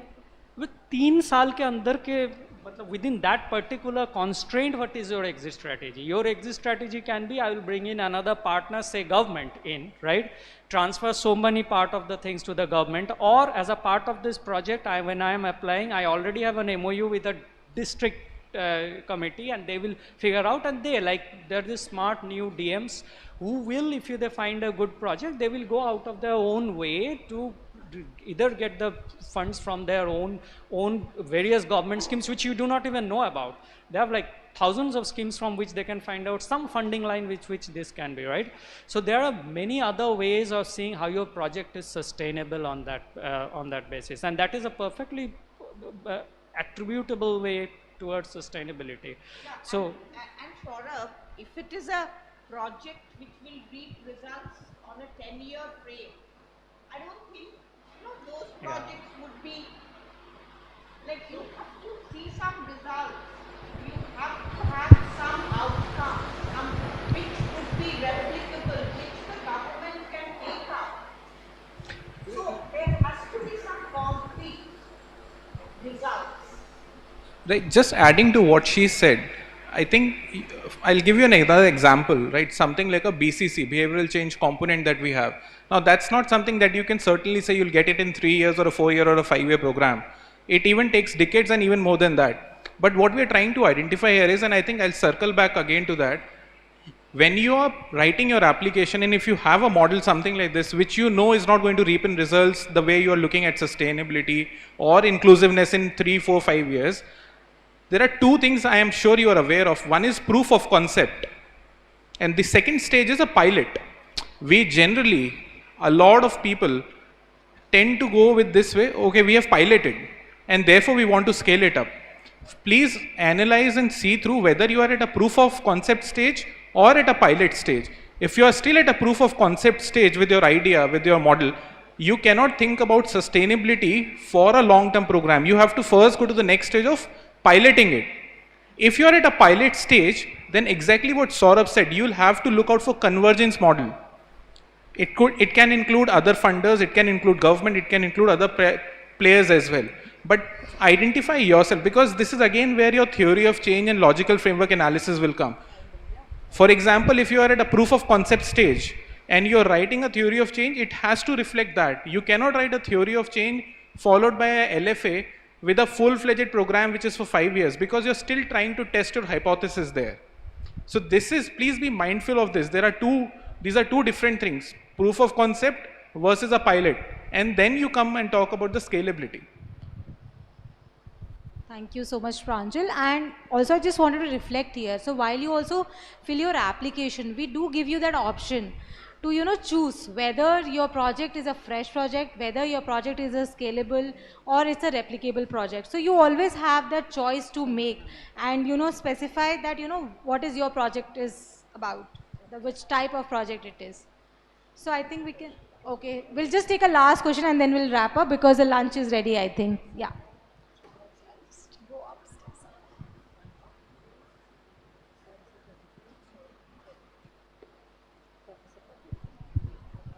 I had 3 questions actually, very small questions. One is that in the eligibility criteria, it's mentioned that only organizations which have an expenditure of 1 crore can apply. So, so does that mean 1 crore within a span of 3 years? So does that mean that any organization who has had an expenditure of 1 crore in the last 3 years can apply? Is it divided across 3 years? The second is,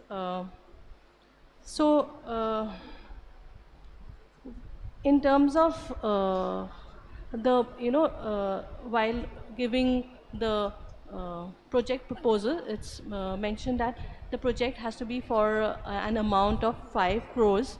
So that 5 crores, is there again any criteria on the basis of which that 5 crores has to be divided across these 3 years period? And the third question is, why are there these eligibility criteria of 1 crore for 1 crore expenditure for the organization, and why did you fix that amount of 5 crores? That is actually, like, you know, to the representatives of HCL Foundation. Thank you for your question. And yes, so when we talk about the financial expenditure, so we are talking about the average expenditure. We are talking about the last 3 financial. So you need to calculate your audited financial report last year's. So 3 years, so 19 to 18, 19, 19, 20 and 2021. So you have to add all them, divide by 3, and then your average expenditure will come. And that should be 1 crore. If you want to apply in education and health, and if you want to apply in environment, it has to be 50 lakhs. So also your, the next question was of 5 crore. So since the grant is of 5 crore and it is for the 4 years, this is for 4 years. So when we ask for a grant chat, we want your proposal to be designed in a certain way, your activities to be designed in a certain way, that it is for 4 years. So you propose your activities for 4 years. You design your activities in a certain way that it is for 4 years. Because of course because we also, there's an important point here also to capacity to deliver. We don't give this grant amount directly 5 crore. Like you receive, we don't give you 5 crore. It's the tranches in tranches which we give you this funds. That's why we ask for a 4-year project. I think so. You have another question? Yeah.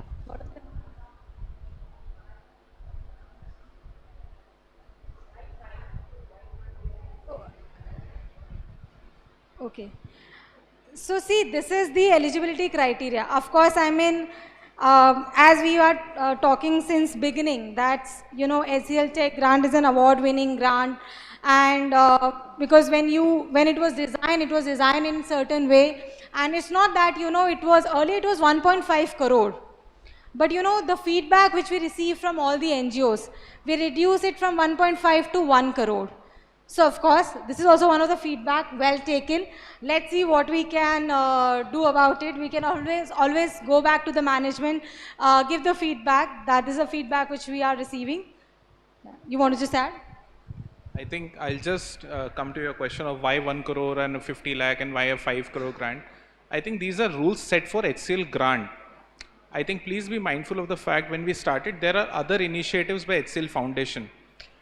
As one of the initiatives, this is the largest, which says for any organization that is working in the field of health, education and environment, the maximum grant size that they can support is with the 5 crore. The other initiatives that HCL Foundation has, they have organizations working for 25 lakhs, 30 lakhs, and the eligibility criteria for those initiatives are different. So it's not necessarily that if you are not eligible for HCL grant, you cannot really partner with HCL and HCL will not support you in any of your initiative. I think that is where it is important, because this is exclusively about HCL grant. You please go through the website, there are other initiatives and you will come through that, therefore different thematic areas and category. And in that there is no capping like this. There is a minimum criteria which is obviously set as per the government's norms. But the rationale behind keeping a 5 crore is to understand whether we are able to meet as an organization the compliance requirement which a government has. An organization must be able to deliver on 5 crore, not in terms of just executing the project, but how well they're able to manage the funds, inflow of it, and then gradually build over it, because it's spread over 3 to 4 years. Just one thing, there's a little bit of, I'll say as an evaluator, suppose आपने 5 करोड़ मांगा है, सालाना कितना होगा 1.25 करोड़, ठीक है। आपका खर्चा अब तक पिछले 10 साल आपने किया है साल में 25 lakh. You send me a proposal like that, इनका तो छोड़ दीजिए, I am an evaluator. First thing I will be shocked, you are doing 25 lakhs now, you are asking suddenly 25 lakhs into 5 times from me at a run rate basis, ठीक है, तो I'll be कर पाएगा क्या? See, this is a genuine question that arises, right? Rather there are places where you can write, as Pranjal mentioned, where you can write 2 crore proposals also, I think, for HCL grant when they come up with the proposal series, and there it is perfectly fine. You get 50 lakhs per year for 4 years and you are good with that. But just think that if you ask for a quantum of money, as has been mentioned by Nikhil and Bhumik also in the previous thing, one of the things that comes is plausibility, and that is one of the organization checks. Given what you have done up to now, can you execute a project worth that much, right? And that is a question. You may have a very good proposal, but I don't know whether people will be able to trust you on that. कि 20 लाख का खर्चा कर रहे थे, अभी 1.5 करोड़ कैसे खर्चा कर देंगे? Thank you so much, Saurabh, and let's just wrap up this session. I hope the session was very helpful for you all, and thanks to all the panelists for giving us so much insights into the evaluation process, the parameters, the lens through which you evaluate the proposal. I am sure it will be really helpful to all the NGOs who have come here. So can I just have can we all have a round of applause for all the panelists here? Yeah, and thanks to all the audience, for all the NGOs for listening to us with so patience. And we are around only, so any questions we can take during our networking lunch. So over to Shreya.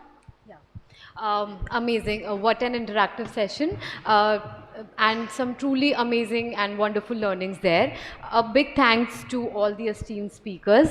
Now, if may I request Ms. Santala to please felicitate our speaker, Dr. Chandra.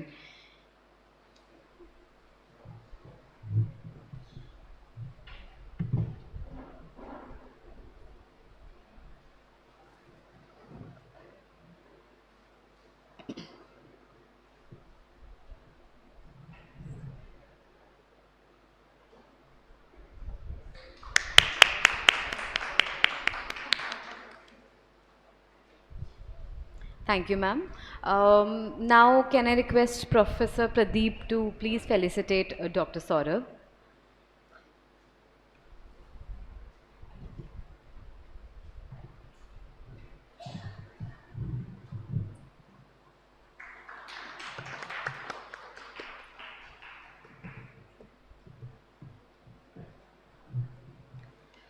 Requesting Shelley to please felicitate Mr. Pranjal.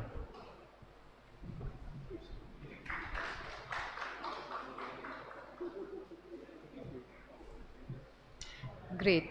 So, thank you all for giving us your time today. It was an absolute pleasure to host you here.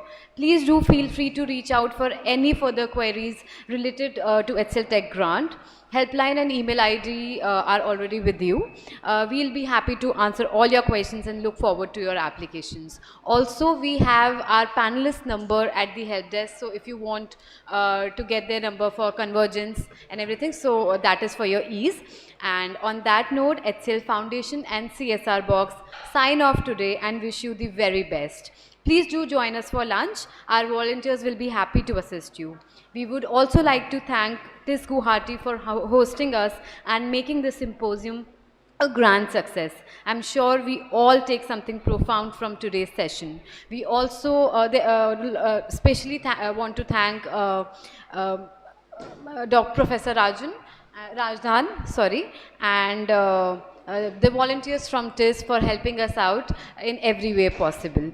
And you can take the food coupons from our volunteers who are there at the help desk. Thank you so much.